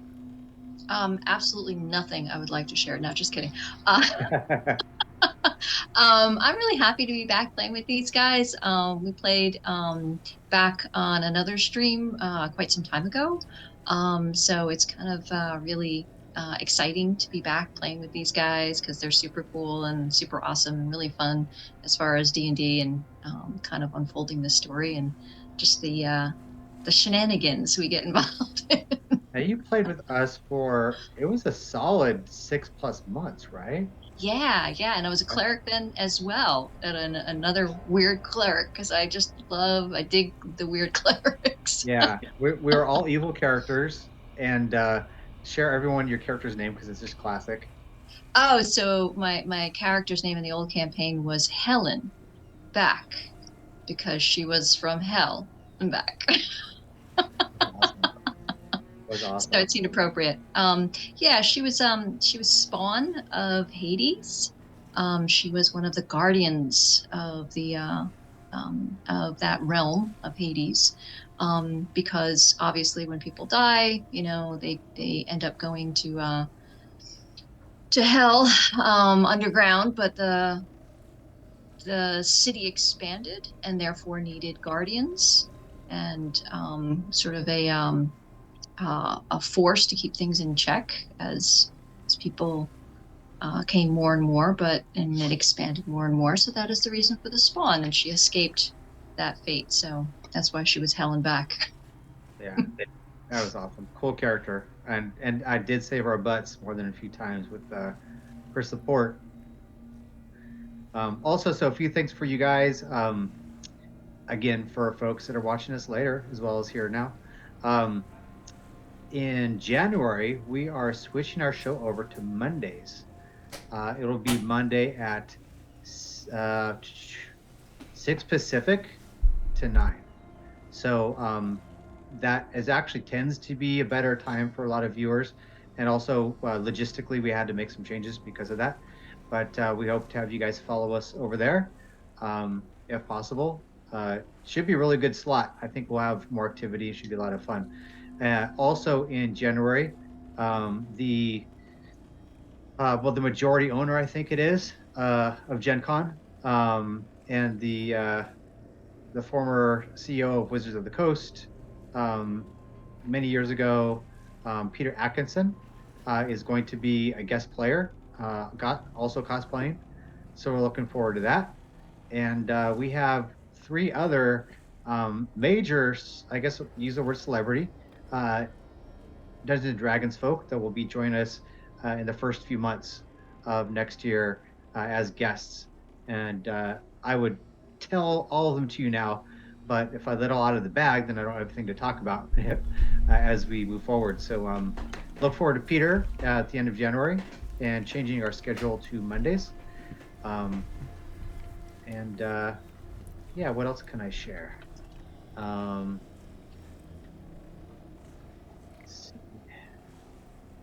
So, we do have a Facebook group. I strongly suggest that you guys check it out. I drop in memes every once in a while, not too much to get annoying. Obviously, D&D related memes. They have to be. And you get all the updates as to when our shows are, the previews, all that good stuff. And we're always happy to engage with you guys there if you would like. And then our shows are also archived on our YouTube channel, which you can find, but also on Gen Cons. So whatever is convenient for you. So Nathan, Amy just stepped away, so Okay. I don't know if she's ready to come back yet. Okay, yeah. We got Amy, a if you second. can hear us whenever you're ready, come on back. And then I know Chris is always in stealth mode, so he may be just sitting there quietly doing his thing. I ate some trail mix. I hope I don't have like a bunch of seeds in my mouth. My break Can is we all just taking agree? off- What Sorry, go was ahead, that? Erica. Go ahead. What were you gonna say? I was just gonna say my break is taking off my ears. It does hurt a little bit after a while. Yeah. Oh, so they're not like the other ones. No, it's like it's about the same. It's just like wearing a headband. Because you wear headbands. Yes, all the time. Can we all just agree of how great of a judge of character Shifty is? I mean, I think you also had little dollar signs in your eyes. Shinyar, I know Aspen's gonna definitely agree with me. Well, She's normally, like, how can you let her in? You don't know her. Are you sure? Are you sure? Okay. Looks like Chris, are you? Oh, you're muted. There you go. Amy's back. Chris. Chris, are you in stealth mode? Nope. Sounds like Chris is still out. Hey, Nathan, Yeah. does Shifty being local and on the waters a few times, I'm Sure. not sure how far off the coast he got, would he know about the island surrounded, like, within, like, I guess a day and a half, 2 days of Saltmarsh? Yeah, Would he I be think familiar with these waters where we're going? I think you would know of that landmass that was described, and you would know that there used to be Lizardfolk that lived there. You just haven't been by there in the past 6 months, so didn't realize what was happening. Yeah. Maybe a place to be avoided, yeah. Yeah, I mean, it would, like, just be a little careful around there. Yeah, it's like a spot to navigate carefully with. Chris, are you back? Got the magic Chris? trick up his sleeve. Well, while Chris is out, though, I'm thinking we probably jump straight into y'all going on the boat and heading south. But while Chris is out, yeah, was there some final things? Anders? Anders. Yeah. Okay, so, right, you asked Anders about, sorry, what was the question again? It was... To find out anything you could about Shenyar before we left. Got it, yeah. It's a good question. I'm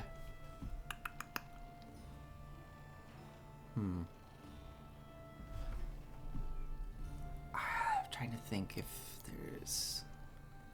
Sure, let me look something up. Maybe there's...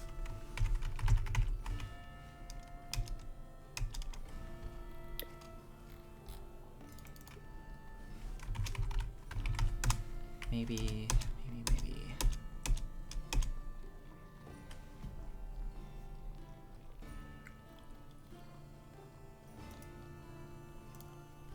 What do you get? Yeah. I think since this is literally the morning and you're getting ready to leave in such short notice, Anders is unable to find any information in such short notice. Fair enough. But maybe when you get back from this mission, he might have some information. Okay.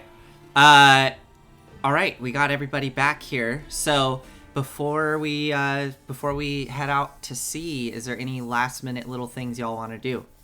Otherwise, I think We're buying all those. We're buying the other potions, correct? Of underwater breathing. Oh, did you want to also buy those? So you have 8. I want to buy. They're 150. Yeah, 150 each. I'll buy 2, and I'm gonna keep one and give one to Ren. Okay, so go ahead and mark off 300 gold. So Chinyar will say to Captain Shifty. Okay. Sir, I do not have the funds, but perhaps it is something the party is willing to fund.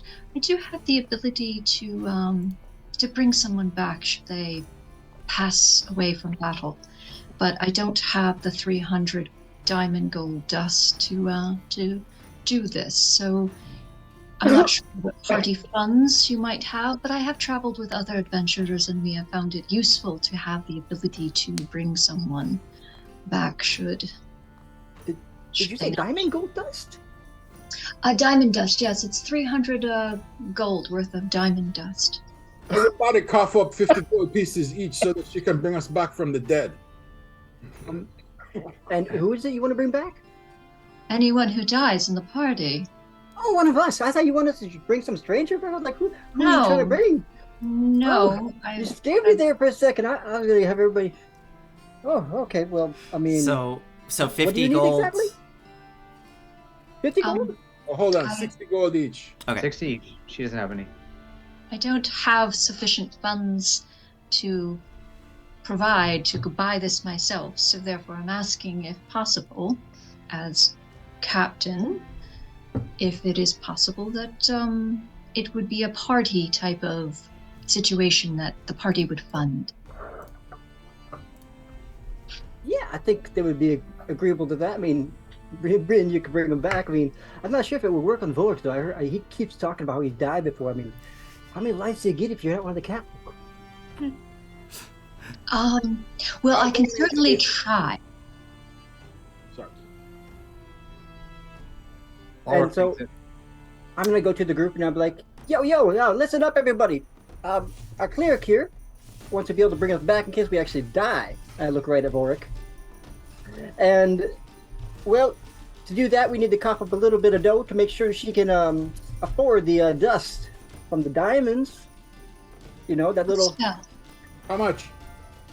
Well, it's 300 worth of diamond dust, and I would have to see if we could procure it somewhere, but that is what I need as the component to actually do this spell.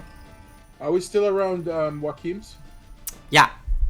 Okay, it's a component, and this is a magic shop. I imagine we could buy it here. Yes. I'll cover Aspen's end. Everybody else, drop 60 gold pieces. Okay. So everybody That's mark off 60 gold, and Aize will mark off Aspen's share. And after a moment, Shenyar, you have a bag of diamond dust worth 300 gold from the proprietor of Joaquin's. Thank you very much, and she will put it into her satchel. Did everyone get a water breathing potion? Because I did not, so I am going to have to purchase one. I take mine and I hand it to her. Okay. Oh, Sir Volrik, thank you. I'm That is going very to buy kind. Just remember me when I die. Of course. I will try to prevent you from dying in the first place. And Aize, you said you want to buy something? I'll buy one water breathing potion. Okay, go ahead. 150 gold. Yeah, I'll take that off. Cool. Okay. Any other shopping before we leave? I just want to know. Go ahead. Erica. Go ahead. I'm just gonna make it funny. You go. Okay. Go. Make your joke and then I'll ask the question. Chinyar, when you do that reincarnation thing, you bring people back, you know? Revivify. It's called Revivify. Oh, revivify. Yeah, that one. Do you do like a little like sparkle thing, like like a diamond dust bay? No, I draw an arcane circle. Oh, that's kind of boring. And I put my divine symbol, and therefore my god raises the individual, provided they have died within a minute. I can do this, but it is something I've done before. Oh, that's good. I hate to be the first. If you don't mind, excuse me, Captain Shifty. I do want to see if I can quick get a healing potion if I can afford one. So, obviously, I will be spending most of my time healing you. But should the cleric go down, it's good to have the cleric has a healing potion, so somebody can pour it down my throat. I'll be right back. Okay. She goes. I didn't get touched. She goes into the shop as Chainar. Aize? Ize. Hmm? Ize still in the shop. Yeah. Okay, so she'll walk up and say, since you've dealt with this individual before, perhaps you can negotiate for me. I'm not very good at these sort of things. I'm looking for a healing potion, but I don't have very much funds. Something. Oh, nothing of it. How many do you need? Oh, just one. Should I take a fatal hit, it would allow someone to bring me back. Ah, very prudent, very prudent. I address Captain Zendros. Okay. Yes. Do you happen to have any healing potions? Yes. I have 2 regular healing potions for 50 gold each. And I also have some more potent ones, but they are a bit more pricey. I have a potion of healing superior, 1,250 gold pieces. Oh, that's way too pricey. And I do have a very potent one, a supreme healing potion, but that if the 1,000 is too much, then that's all right. Let's put a pin in that one, the supreme healing potion. Of course. Because it has the word supreme in it. I'll take the 2 potions of healing for 50 gold. Okay. Each. So 100 gold there. And she'll reach into her bag to give you the 100 gold. Oh, Azia, and she will put the 2 healing potions. Were you needing one or? Nope. So she's putting the 2. What kind of healing potions? Minor. Just regular healing potions. Just your bog standard healing. I was born under a fortunate star. I rarely ever go down. I'm lucky. Famous last words. Oh no, I said it out loud. Oh man. God, what have I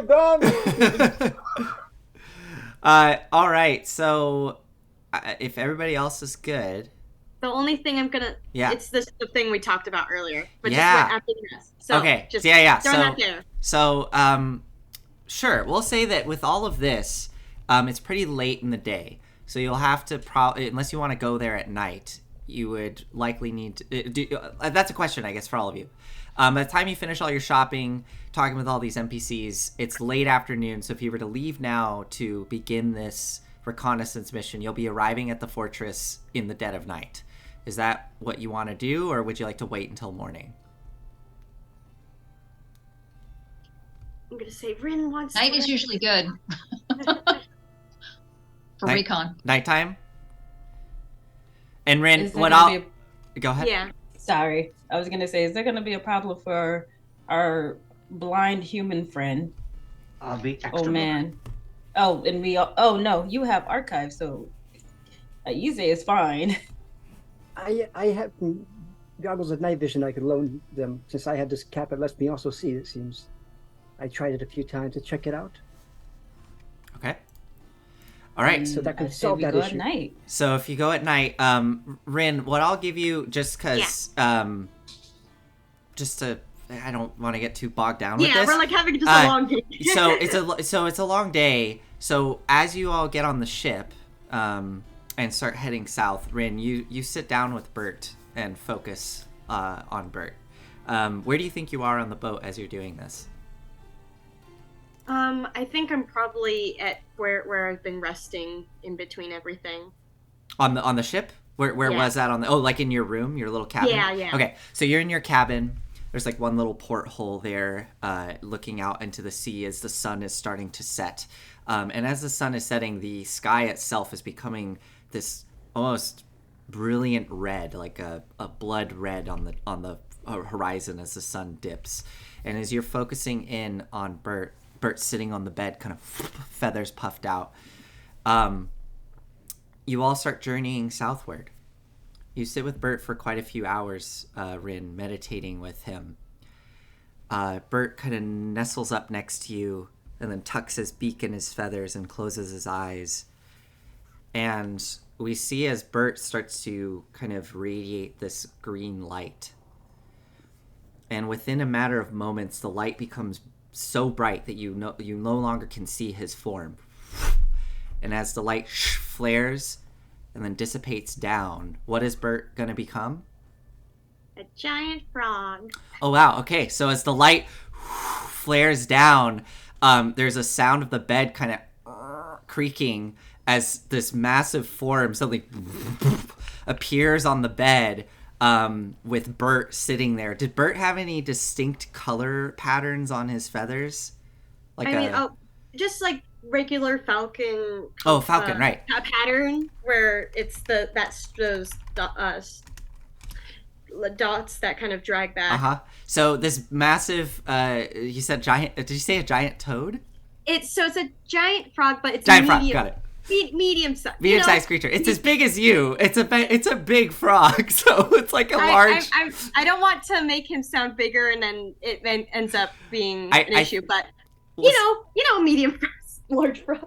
Yeah, I would say that he's about the size of like a Great Dane. He's a quite big frog as he onto the bed, and he has this really dark slate gray color on the top, like a falcon, and then underneath it's this light speckled pattern running down his belly and his throat as he appears as a giant frog and goes sitting on your bed. So you summon your beast into this new form as Bert turns into a giant frog.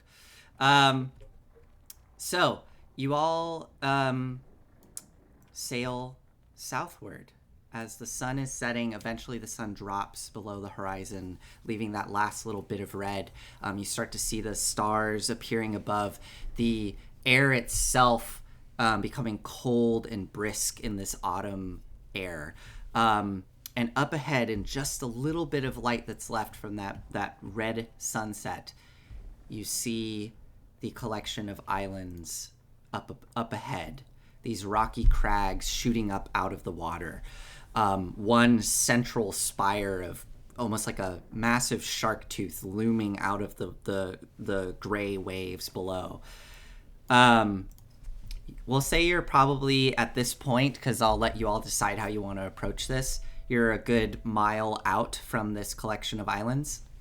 But you can see there's one central one that looms up, and then just two more smaller rock crags poking up out of the water that are nearly insubstantial. And it appears that main rocky chute that's coming out is what was described to you by the Lizardfolk. And I'll give you a little more details here on what they would have had at their disposal. So going into this, their original lair was a cave system. It was a natural cave system in this rocky spire, and it spanned 3 levels. There was 3 distinct levels. And they suspect, based on watching it slowly sinking into the sea over these 6 months, that the bottom 2 levels are completely submerged under the water. So the top level is still exposed to the air. Their scouts also identified that there is one main entrance visible, a cave entrance on the north side of the island. And there's a little bit of a rocky outcropping that kind of extends a ways out into the water. The island itself is a good quarter mile offshore. And the original entrance to the Lizardfolk lair, it's, somewhere beneath the waves. Who knows how deep, but it is somewhere deep down beneath the waves. So, you are, as I said, you're a mile away from this island. And the sun is just set below, so there's just this thin band of red on the horizon and stars above as you see the islands up ahead. What would you all like to do? Take a smaller boat now. Sorry, real quick, Aspen, what were you gonna say? I was just gonna say I wanted to message Volrik. Okay. Send him a message. You and I need to speak, but this can wait until after this mission. I look forward to it.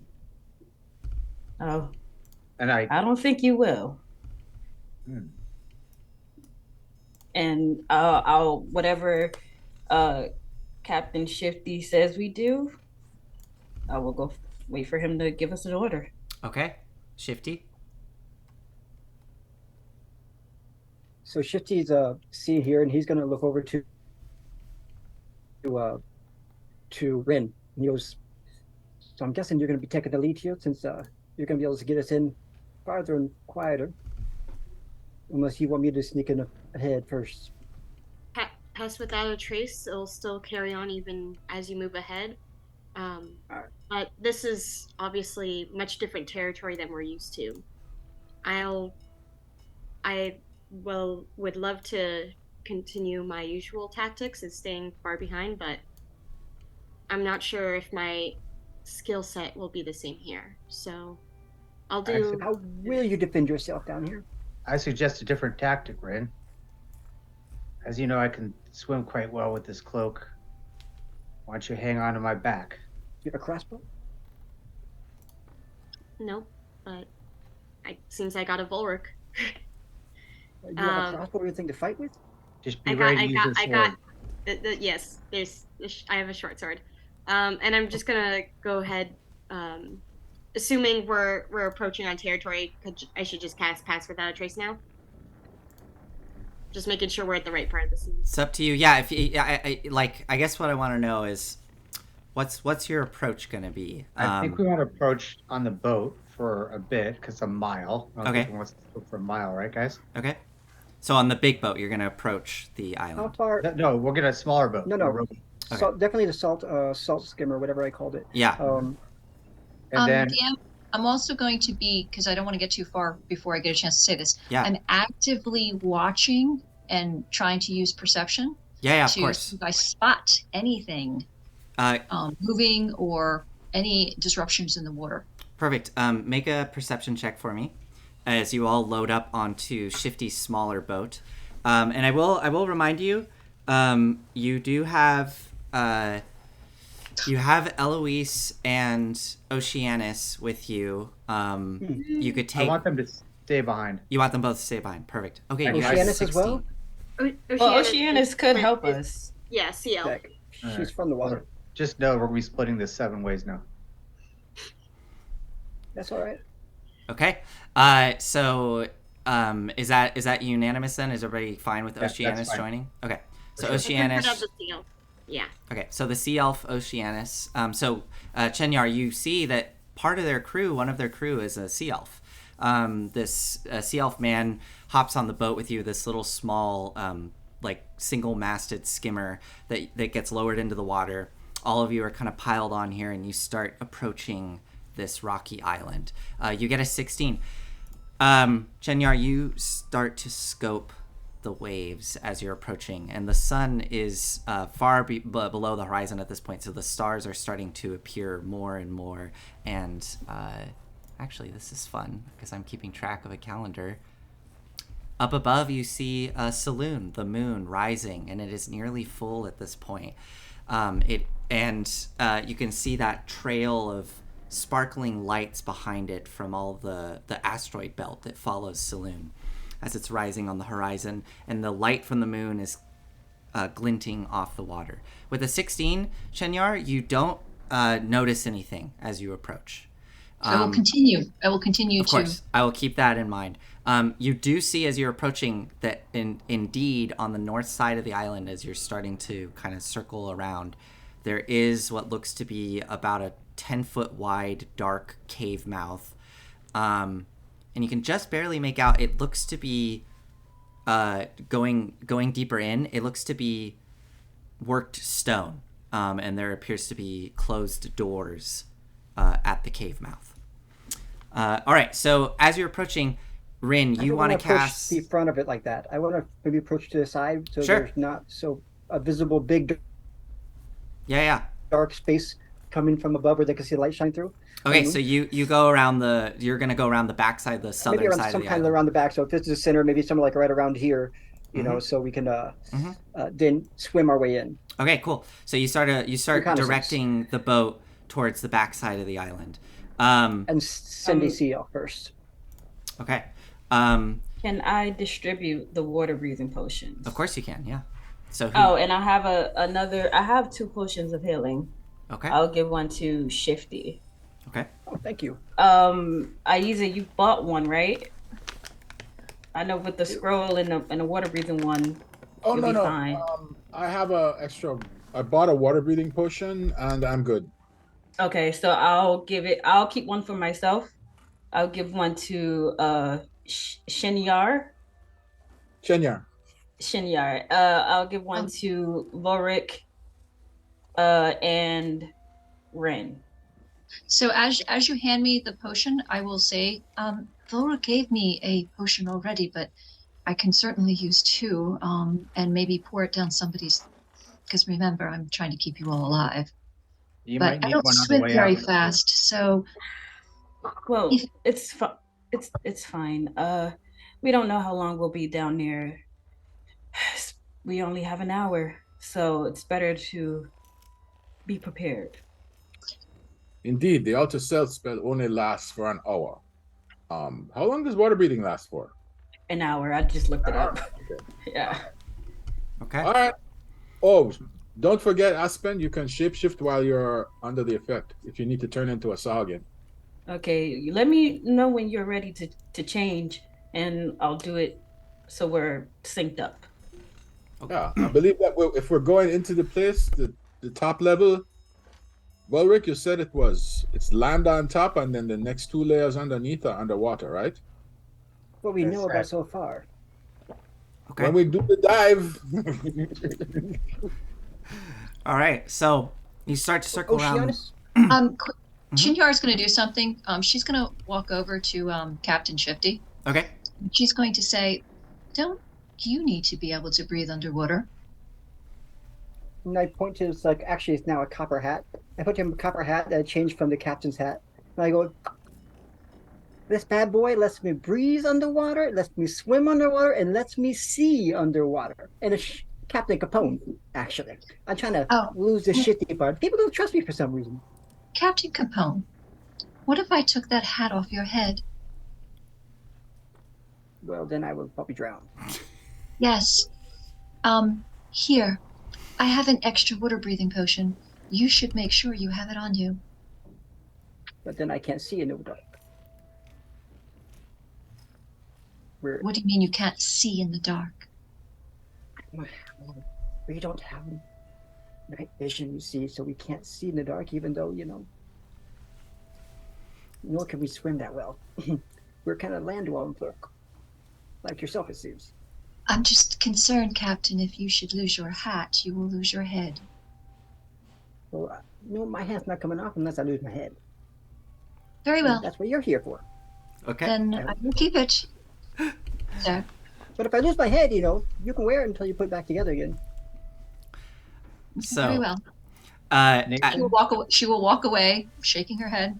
Okay, yeah. Nathan, Crazy elves. how much light did you say that my sword can emit? Because it's magical. I remember we talked about this a while back. Oh, geez. I don't have any memory of that. Is it anything like the Sunblade? Sunblade? I don't know. Because that sword, do you have the stats for that sword? It's just a +1 sword, but I do have my fire rune on it. Okay. Lights up when I use it. Okay. Was this something that was established in the first campaign that it emitted light that you could see with? It was just kind of what the standards were for magical swords, and I think that was a bit of a carryover from maybe older editions. I don't know if I see. 5e, Let's 5e just say, I see. Why don't we say that it can emit? How does 10 feet of 10 feet of dim light sound to you? Yep, that's about what I expected. Okay, perfect. So if you can mark that down just to keep track of it. Yep. So 10 feet of dim light from your sword. Which reminds me, I need to, before I forget, I need to write down the name of that imp. Otherwise, I'm totally going to forget what his name was. There we go. Okay, so you all start circling. Make yourself useful, Oceanus. You go first. Tell us what's down there. Oh wait, yeah, right. It's time to earn your keep. We'll say that so you communicate through Rin. Rin is able to communicate this to Oceanus. Oceanus only speaks Elven and another language. So Oceanus responds back to Rin. So I guess you understand as well, Shenyar. Oh God, what was his voice? Yes, I can go ahead. I can scout ahead if you like. I am very adept at being in the water, obviously. Do you want me to swim down or just go to the front where you all will be entering from? Well, I want you to do recon. Okay, I can certainly do that. I can dive down and take a look at the exterior of the island and let you know what I find. Do you feel comfortable doing this? I do. Good to know there's someone else I can speak with. I do feel comfortable with it. I would not say no to getting some magical aid and keeping me hidden, though, if that is possible. I can do that for approximately 1 hour. I say back. That would be wonderful. She will let me know when you're ready, and okay. I will make you invisible. Okay.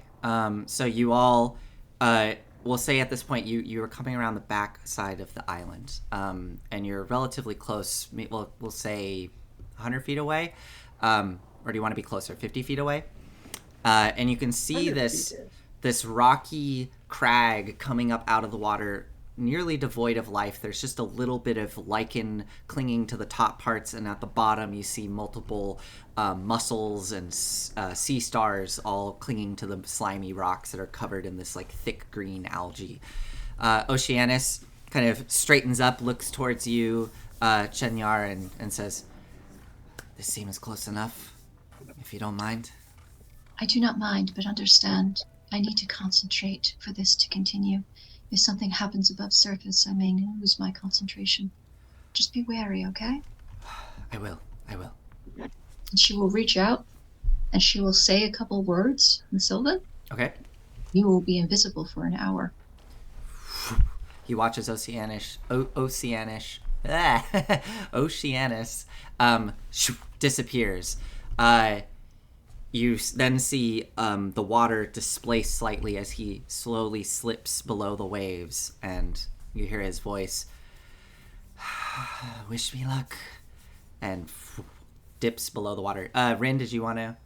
Yeah, I don't want to retcon it too much, and I don't want to spend too much time on it because it's already 6:20. But she does her usual pass without a trace for everyone before Excellent. he leaves. So people all get separated. So you cast that, and the water becomes the sound of him slipping in is nearly inaudible, and he goes beneath the waves. So, are you all gonna wait until he surfaces to give you the intel?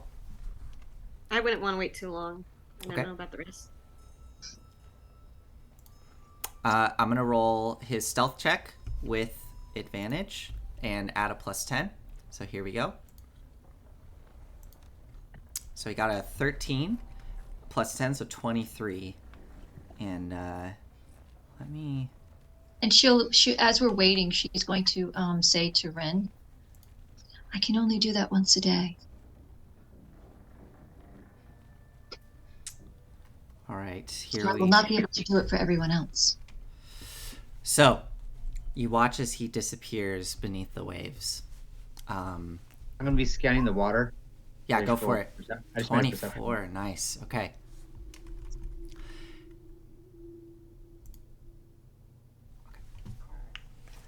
So, he is gone for 5 minutes. 10 minutes. It's too long. Give him some time. No, I think he's not. He's Hope you didn't I don't get a wanna- feet kill, away. I Shifty. don't want to wait any longer, or else we're sitting ducks. I mean, we can try to message him, see how far down he is. I think that's wise. You have to know. Want to give We have him to know. time to- We have to know where he is. We don't know where he is anymore. To do recon. That's what recon's Recon about. takes time. Yeah. Are He you is gonna- invisible, so they won't be able to see him, at least. And we must give him an opportunity to come back with information. He's not going to be beating down a door like you, Volrik. He'll be fine.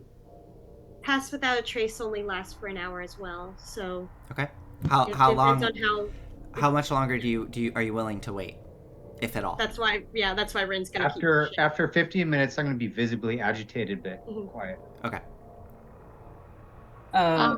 Chinyar will go over and speak with Volrik to try and calm him down and say, it is important to give this sea elf time to do the recon. That takes some time. I'm just worried the Sahuagin are nasty buggers. What kind of creatures are they? They're practically monsters. Long claws, ugly as hell, mean. All they care about is killing and subjugation. And they're smart. Tactically, anyway. Volrik, you hear a splash behind you. Okay. I look. You see a little bit of water that's displaced. Ripples about 15 feet away. We're not alone. So can I do perception if I can see that the water is moving and the body is invisible? You can make a perception check. Go for it. Sure. I would like to call out my axe by this point. Okay. The axe appears, and as Shenyar is very carefully scanning the water, Shenyar, you hear right next to you, below the water, like right below the boat. Shenyar, it's me, Oceanus. I hope I didn't startle you. No, you did not. And I will whisper very lightly, Volrik, it's Oceanus.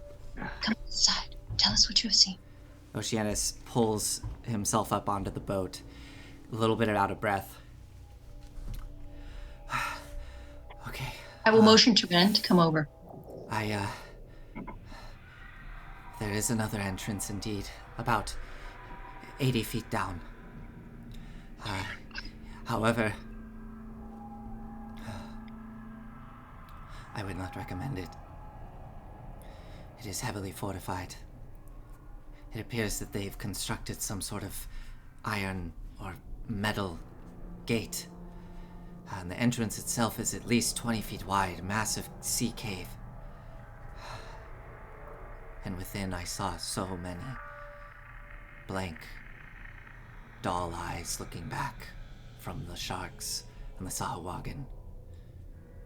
There were at least 40 of them. I saw some of them training, some just milling about. and I saw numerous sharks of themselves swimming about, almost as if they were trained dogs. This is on the southern side of the island. I swam around to the north side and I couldn't find anything. And thankfully I didn't see any patrols around the island itself. I don't know if they're just... I don't know. Maybe I didn't see them, but we should be careful. There's many of them down there. I cannot help but recall that there was a mention of an entrance on the surface. Yes, I did see that. I swam up and took a look. Is that guarded? I did not see any Sahuagin on the outside. I didn't climb up ashore, though. I felt it would be unwise to do that alone. That was wise of you. Sorry, I interrupted. Go ahead, Chenya. Oh, no, sorry. I just commented that it was wise not to do. Might I recommend that we go through the entrance that he just described on the surface?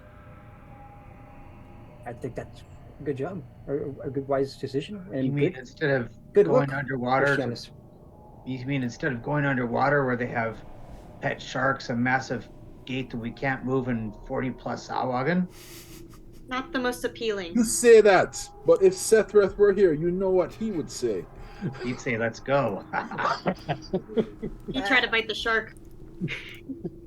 Frankly, I'm I look- surprised Volrik is not, already rushing down here. I want to make you follow me unless I think we can win.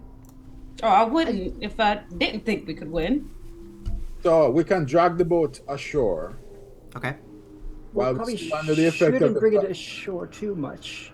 And then while we're under the effect of the pass without a trace spell, do something to camouflage the boat as best we can, and then creep up to the doors.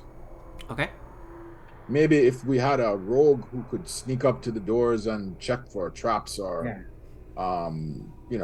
interlopers and guards and such like, because there's no way that door is not guarded. And, We just gotta knock. right. So Special I'm sorry. delivery. I'm sorry. Are we on the south side of the island? You're on the south side of the island. The main entrance is on the north side. And as far as Oceanus could tell, and as far as you all can see, especially Volrik and Shenyar with your perception checks, there doesn't appear to be any other ways in on the surface, except for that one obvious cave. And yeah, the rock structure just kind of goes up, and there's no other holes or caves or anything. And one more question. Yeah. Does Sahuagin look like shark people? Yeah, so Oceanus describes them, and they are humanoid. They have large webbed hands. Their snouts kind of come out just a little smashed in, and they have these large gaping mouths that can open up almost like if you ever seen like a bass when their mouth almost unhinges and opens, and it is filled with multiple rows of shark teeth. Their eyes themselves are just pure black with no sclera, no whites, just pure black staring out from the darkness. I just looked to Aize. I mean, since we can alter ourselves, right? We can change our appearance to look like them. And we can use that as a backup plan if all goes wrong. We captured these people. I would say a backup plan, definitely. The problem is language. That's true. I can't speak whatever they speak. So I can what- cast a comprehend language spell to understand them, but I can't the same thing. We're not well, I believe the alteration spell should cover it so that our throats will be able to make the noises suitable, but I wouldn't count on it. Previous experience with comprehend languages, it's mainly for listening. Oh, what I'm sorry, what languages do they speak exactly? Would we know? Oceanus says, They have their own language. It's a bit difficult for especially folk of your kind, and he points to Volrik. The sounds travel better in water. It's a series of clicks and low guttural tones. That makes sense. So they don't act. Oh, sorry. Go ahead. They do have a language. They do actively Okay. communicate. Gotcha. Giannis, can you teach me how to say "help me"? I don't know their language. No, my people are. Your language. Oh, in Elven? Well, certainly. Help me. And he says it in Elven. Right. Okay. I try and imitate it. Okay. And Make a know. deception roll. See, this will carry over if you end up using it later. Okay. All right. So like, you can give me feedback because I totally botched it. I'm looking up the 24. translator, by the way. You nail it. You can All right. say this one phrase with confidence. All right, and then I just tell my head down, whisper something, and then from head to toe I turn into Oceanus Okay. with some wounds, Okay. and I say I can try and draw them out. It's 40 against the 6 of us. I would rather. Do you I really would think rather that's... them. We're talking on land. I mean, we don't even know if the door is guarded. We're talking So- on land. This land entrance, we don't know if the door is guarded or not. If Shifty can get there and scope it out and come back, then we will have more information. Then we can make a better suited plan. In the meantime, I'll keep this beautiful sea elven form. Go ahead, Shifty. I just have one question, maybe an idea. Might be kind of wild and out there, but I don't know what you're capable of, Shinyar, and even you, Ayuze. Do you, by chance, have any kind of lightning spells? Maybe we could just draw them all out and you could shock them all. And then, voila. A lightness spell? Well, yeah, like, just shock them, shocking all, like, Oh, I think Zap you 'em mean all. lightning. Oh, lightning. Yeah. lightning, yeah, from the sky, No. like, I know there's some wizards that could do that. Do you have that by chance? I mean, if you have that, then I think this could be who needs to pass the Shifty. tradesman? There's nothing left. Well, you weren't One listening problem to your with that. friend, Aspen. She was saying we don't know what's in there yet or if they're even guarded. I think it'll help once we get the door You're doing the same thing I am, presuming. Why don't you use your burgling skills and go burgle? Why don't we all get on land for starters? Okay. So, I'm assuming you're gonna pull the boat up. You're gonna try to cover it as best you can. I'm not worried about the top. I'm worried about what they see on the bottom. Is it possible to Do you have a way of? do an anchor? You want to anchor the boat? You want to drop an anchor down into the water? Why don't you drag it? Why not drag it to shore and flip it? Put it in the bush. Yeah. So, just to be clear, this is a rocky island. There's no bushes, but you could pull the boat up onto it. It would just be like resting on top. Okay. Okay. And if you're going to try to hide it, one of you can make a survival roll for me to try to, like, hide it. Not it. I'll guidance Ren. Okay. Because she's the best at survival. Okay, Rin, go ahead. So you add a d4 to what you roll. Nice. So, as Rin, with Aspen's help, you sit there and you start collecting algae and seaweed that's there to cover the boat to try to hide it as best you can. We'll see how well you do. And what I want to make clear as you all get ready to approach this doorway, the way this is going to work, since you're doing a reconnaissance mission, there is a slight... wow, amazing. The boat, it looks like a rock covered in algae. You managed to hide it quite We'll well. still add the D4 even though it's already true. Yeah. Yes. This does take you some time, though. So by the time you finish, you have 20 minutes left on the invisibility on Oceanus and on the Pass Without Trace. So, real quick question. Yeah, go ahead.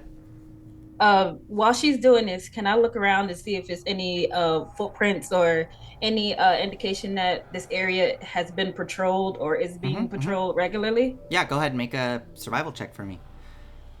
Oh. And or you could also make an investigation check. I'll allow investigation. They're the same. Okay. That's funny.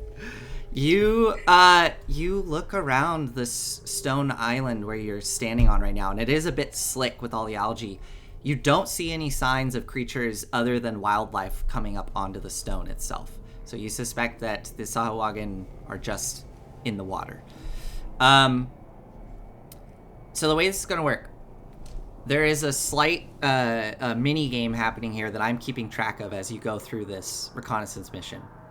Depending on what you find, there's like points that will be allotted. I'm not going to tell you what they are, and this will kind of determine the outcome. It'll help the assault, the final assault when all of the forces come to assault this fortress. So depending on how well you do and what you find and what information you gather, you can contribute towards that final assault and give them a better chance of victory. Just to give an example, like, you know, if you find something like, I don't know, battle plans, like that's going to be worth more, right? Versus like, oh, we found, you know, a trap or an entrance or something that's a little less valuable. So I just want to put that out there just so you all are aware, to kind of give you an idea of like how this is working and to give you these objectives more clearly. So you get everything up on shore, you get the boat hidden. What's the plan next, Shifty? Are you going to go around to the front and check the door? Yeah, I'm going to use my shifty skills. Okay. To see if I can smuggle myself in. Okay. Guidance before he goes. Okay, you have a D4. And right. Since you all are going to the fortress, let's actually go to a real map here. What? So, am I advantage or disadvantage? Regular. You just have a +10 with Pass Without Trace. I don't think you would have advantage. Unless there's something I'm missing. I got 27 then with that guidance. Yeah. So, and the rest of you are going to hang out off to the side while Shifty does this? I'd like to be at least have my be ready near Shifty. Okay. So this rocky island is pretty steep. At the backside there, you'd manage to find a shelf to put the boat on. But as you start to go around, you find yourselves having to literally climb along the edges to not dip into the water. It's relatively easy. There's no athletics check needed, but you all are kind of clinging to the side of this rocky face as you approach the entrance. I'm just gonna place y'all on this side over here, if that's okay.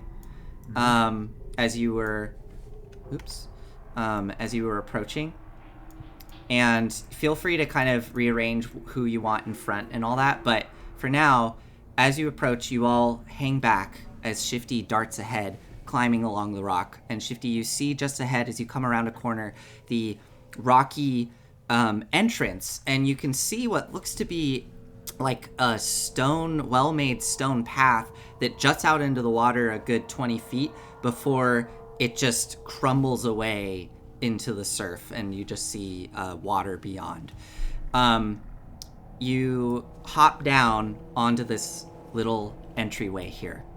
And as you skirt around the edge, you can see around the corner a pair of stone doors marking the entrance to this place. Let me find... Okay, here we go. We're starting this. Yeah, so you can see that there's these large stone doors. They're about 10 feet high, 5 feet in width, open in the middle. The doors themselves are very Spartan, very like utilitarian, just featureless stone doors. There's no visible handles, but there is what looks to be a rectangular aperture in the left door. It's about 4 inches high, cut into the center, and about 6 feet above the ground. and that's what you see. There's a little metal plate that covers this aperture. Higher than I can reach.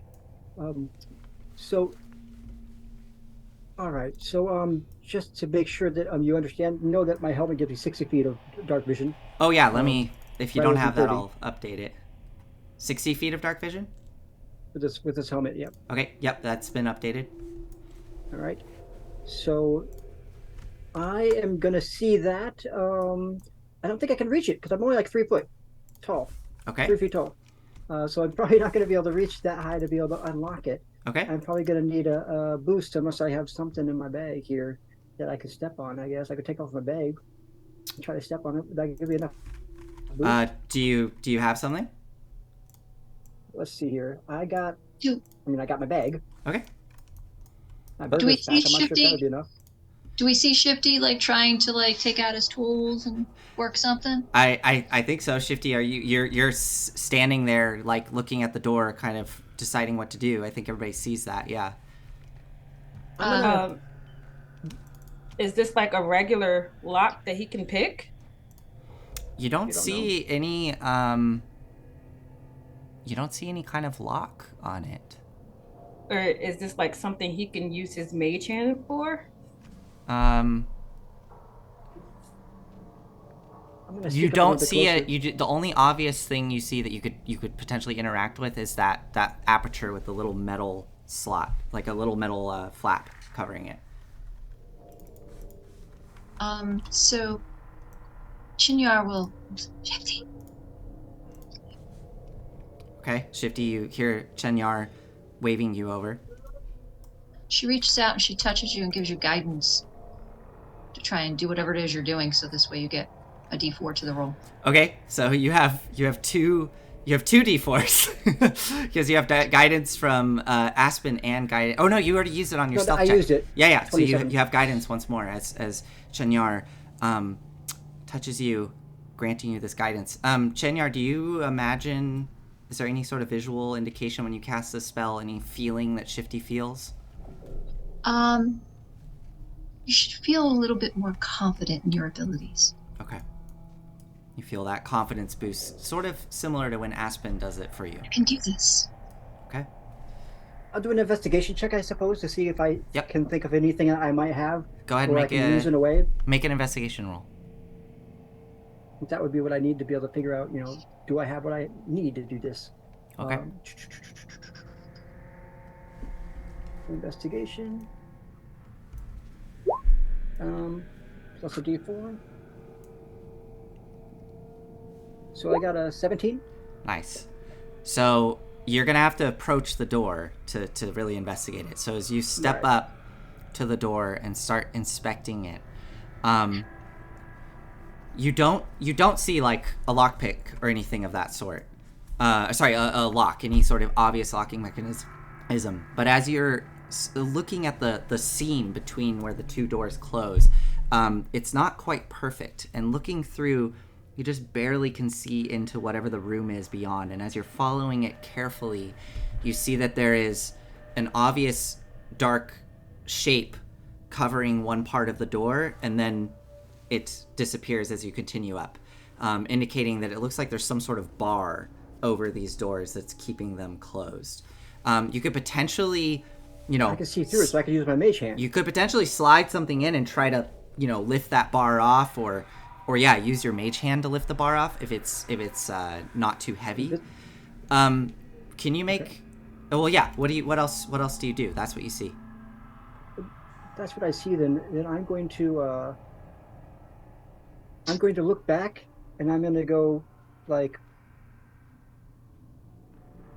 and I kind of like motion for maybe two people to go to the other side of me, so just in case there's like okay, an ambush. Okay. I message him and I say, "What?"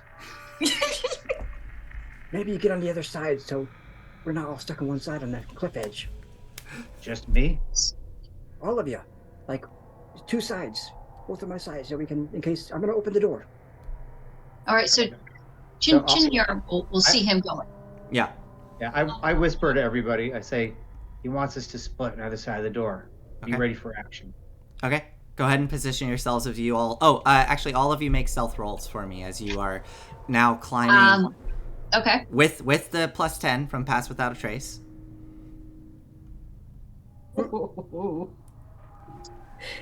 Oh man. You're just gonna let us All in.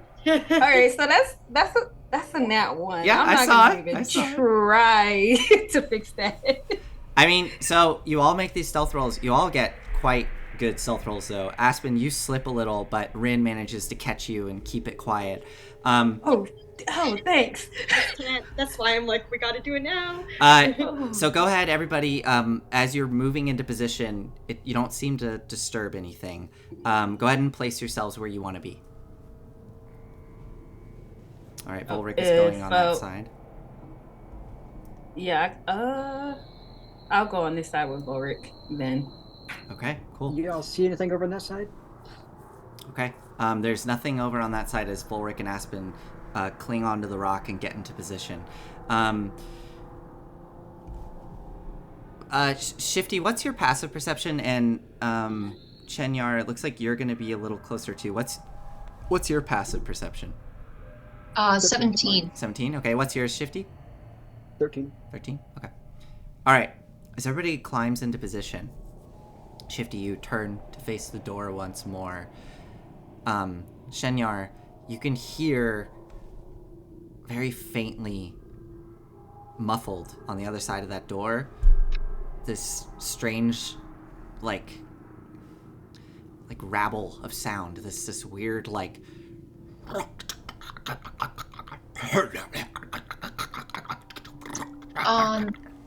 So can I? What is the ability? Hold on. I am going to cast. Let me just make sure it will work. Okay. They would be under total cover because I can't see them, right? Oh no! You just hear this coming through the door. Okay, so forget it. I will. Shifty, there's something behind the door. Okay, Shifty, you are alerted to this from Shenyar.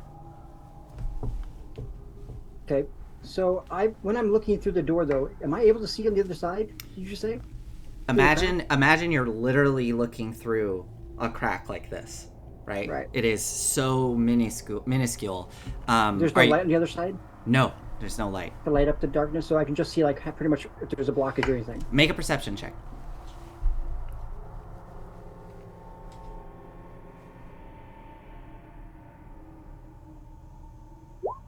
I got a 20.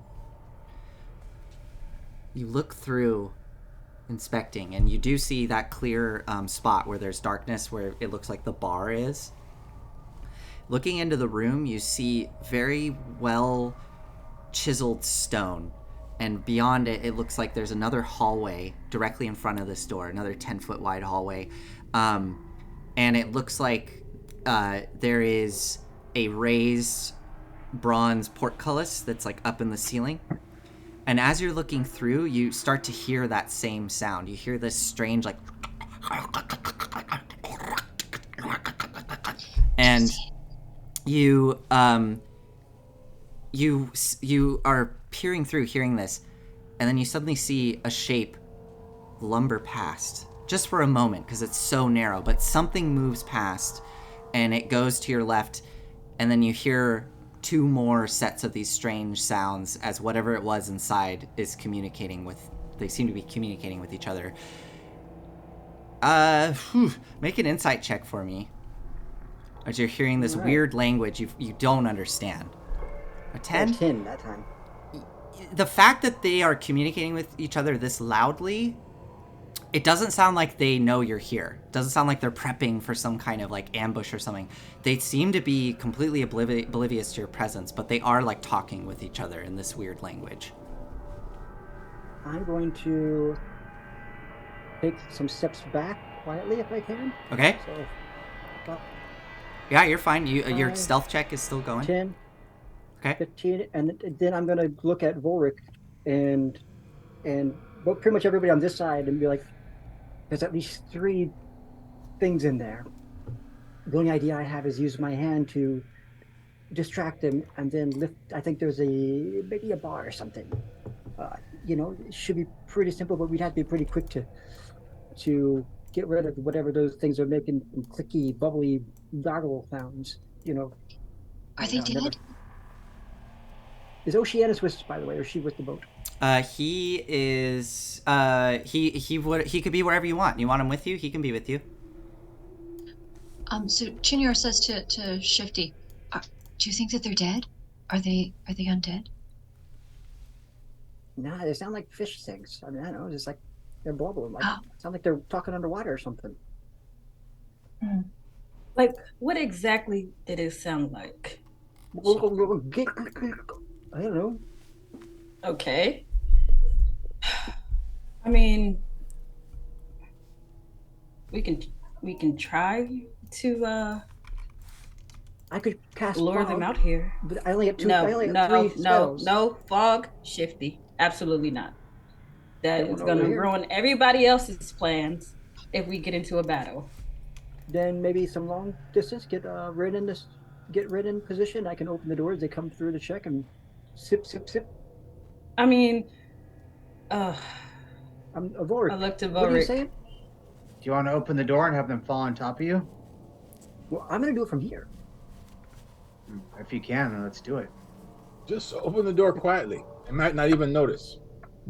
Right. Well, If you oil the I will- hinges, it's very quiet. Okay. Actually, that doesn't have hinges. can I do that if I can't? You can't. You don't. the- Yeah, I have you to see don't the see. hand on You the don't see side. the hinges, but you can definitely. You'll have to stand. Again, this is a tiny. in front of the This is door, a it's good. tiny crack, so you're gonna have to stand in Crack. front of the door, Yeah. that's look what I was through, and cast Mage Hand, and then lift the bar up. And if you're trying to do it quietly, I'm gonna have you make a roll. It'll be a sleight of hand roll. Well, the hand will be invisible. That's one of the things I have. I know, but you still are. This is a big, heavy bar that you're gonna try to Just a- lift and then set down quietly, all through a tiny crack. Oh, I'll give him guidance before he tries that. Okay. Yeah. It's just. Here Okay. we go. I gotta.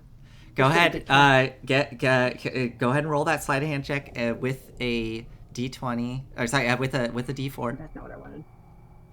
All right. Here we go. So, and you said I'm gonna do a sleight of hand check. Correct. All right. Sleight of hand. Am I doing my thieves' tools or am I doing my sleight of hand? Sleight of hand because you're using your mage hand, right? That's right. There it is. 27. Okay. The mage hand, you have to focus through this tiny crack, and then you watch as that black shape there that's obstructing your view starts to rise with a little bit of scraping of stone, and then it gently floats, and then you slowly lower it as it sets very quietly on the stone. You take a moment, and you just hear inside more of that. They didn't seem to notice. Did it work? I gave you guys all a thumbs up when I saw that. I'm After still I got using it down. message. You can talk to me and I'll communicate to them. Okay. What are you doing next? How many inside, Shifty? I'll also cast Yeah. message. I think 3. I just point at everybody. I'm like, Okay, I look to Volrik. I can twin spell if we want to attack. If we want to attack, we can still try to be quiet about this. You know, it's going to be a fight as soon as you walk in there. I mean, if we cast Alter itself, we might be able to catch them off guard. I mean, I can do that now and try to deceive. But I know that's your thing, so. Yeah, well, I can lure them out, so it's up to you. If you go in there, we start kicking ass, or bring them out here and we start kicking ass. does the door look like it opens inside or outside? It looks like if there was a bar, it looks like it pushes inward. Yeah. I will could open one cast. door. Or could stand here, and I open this door with the mage hand. Push it. I'll lure them out, and you guys prepare to attack as soon as they're out here. Okay. You're looking at a wounded sea elf who has perfected help me in Elven. You don't want me to be the guinea pig? Absolutely not. I mean, if they see you, they might just raise the alarms now. If they see someone that looks like them, they're going to run out here to try to help. You're sure about that? Not as sure. It's really a 50-50. But I think I'm good enough to do this. Okay. So Aspen, you're going to use the alter self spell scroll. And you're going to make yourself look like a Sahuagin. Oh, did we lose Aspen? Yes, I am. Sorry. That's I had to okay. step away for a second. So you cast a spell and you watch as Aspen's form. So alter self, can you make yourself look like a specific humanoid? I can change. Yes, I can change. I have it up. It says you can change. I'm gonna just copy it. Okay. I mean, I trust you. It's fine. If this is what it does. It says you can transform your appearance. You decide what you look like. Great. Including height, weight, facial features, sound of your voice, Okay. hair length, and all of that jazz. Okay, so you look like a Sahuagin. You all see for the first time in person as Aspen transforms into this broad-shouldered, kind of slick, wet skin, very dark gray on the top with very almost like light blue on the bottom, kind of stubby snout with a big unhinged mouth filled with rows of teeth and these dark black eyes that are just glinting off of the moonlight above. And Aspen, you go step up to the door. What do you do? As I do this spell, I'm also gonna make it look like I'm very wounded. Got it. Okay, so you got wounds like Volrik's sea elf. So you got a wounded sea elf and a wounded Sahuagin. I lean over to Rin. I lean over to Rin. She's stealing my moves. No, I'm just doing it better than you. I pushed the. Is the door open or closed? As far as you know, it could be opened. Shifty's removed the bar. So what do you do? Okay. I'm gonna say to Shifty, open the door, and as soon as you open it, I'll start. Okay. Right. So, yeah. Okay. I'm gonna get some feet behind here. It's like Okay. 5, 10, 15, 20, Yeah. 25. Oh, 30? keep in mind these squares. Yeah, you're right. Yeah, that's good. These squares are 10 feet each. Okay. 10. Okay. I'm gonna back up as well, Uh-huh. DM. But what I would like to do is I would like to draw my blade and then cover it with my cloak, Okay. so it sheds no light. Yep, it's covered in the cloak. That reminds me, I need to do something. Okay, yep. So you, and it is hidden under your cloak. Aspen, you step up into position. You're gonna, you're waiting there. Shifty, you are ready to, with your mage hand, and you're gonna push the door open. I shrug my shoulders. I shrug my shoulders and turn off the disguise, and I grow to 8 feet tall. Okay, so we watch as Volrik expands, into a giant. Okay, Volrik is standing there waiting with the sword. Chenyar as well. Ayize and Rin and Oceanus off to the side waiting. Aspen, what do you do? As soon as the door is open, Okay. I start to cough and wheeze and choke, Okay. and trying to get their attention. Okay, make a deception roll, and Shifty, you push with the mage hand as the door starts to open up.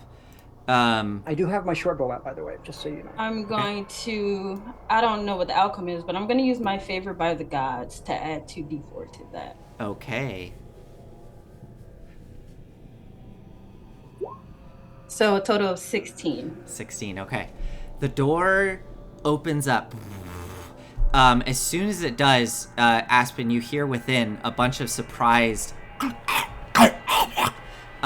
and you see a bunch of humanoid figures, just dark shadows, suddenly moving towards the door, looking a bit surprised by this.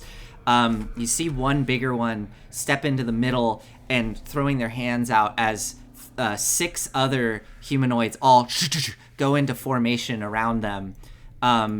and you start making some coughing sounds as if you're in distress. The rest of you are still in hiding at this point? Yeah. Okay. I message Ren again. She's stealing my moves. All right. Aspen, you have their attention. They aren't attacking yet. The one bigger one behind this like phalanx of soldiers, you now can see with your dark vision as your eyes adjust this creature before you, this strange fish human man thing that has these dark eyes, big mouth, looking at you, and they say to you,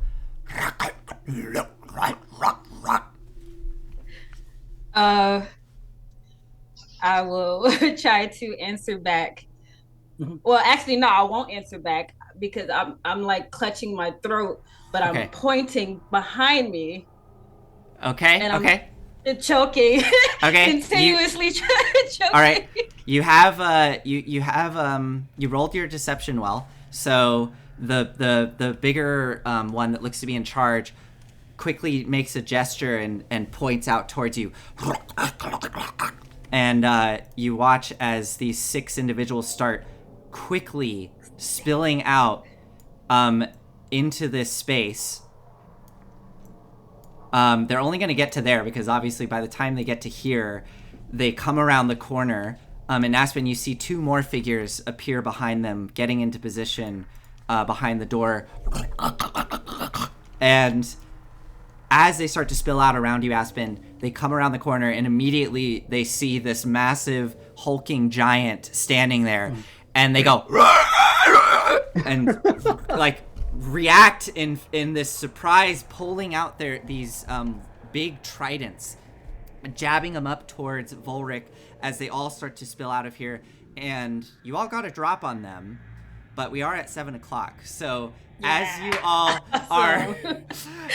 are geared, ready to attack, and they spill out, the episode ends, and it's Saturday morning cartoon cliffhanger. Do we get the surprise round? You will get the surprise round, yes. Yay. Yeah, so good job. I'm so glad I didn't go in there by myself. Oh yeah, there's a lot of them in there.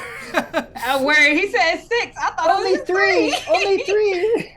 There's more than There's 6. always more. From Shifty. I mean, you were like you were looking through like a crack like this, like. All right. Well, I'm excited. I wish we could keep playing, but No. we are at 7. With that, thank you everybody for joining us tonight. Amy, thank you so much. We're so excited to have you. We can't wait to keep playing with you indefinitely and have your character here. The role playing tonight was wonderful. All of the surprises were great. I was not anticipating having to. A lot of the stuff that happened tonight I wasn't anticipating, so that was a lot of fun. Cool. We will see you all. We'll see you all next week. Good night, everybody. Bye. Happy Thanksgiving. Yes, happy Yeah. Thanksgiving. Happy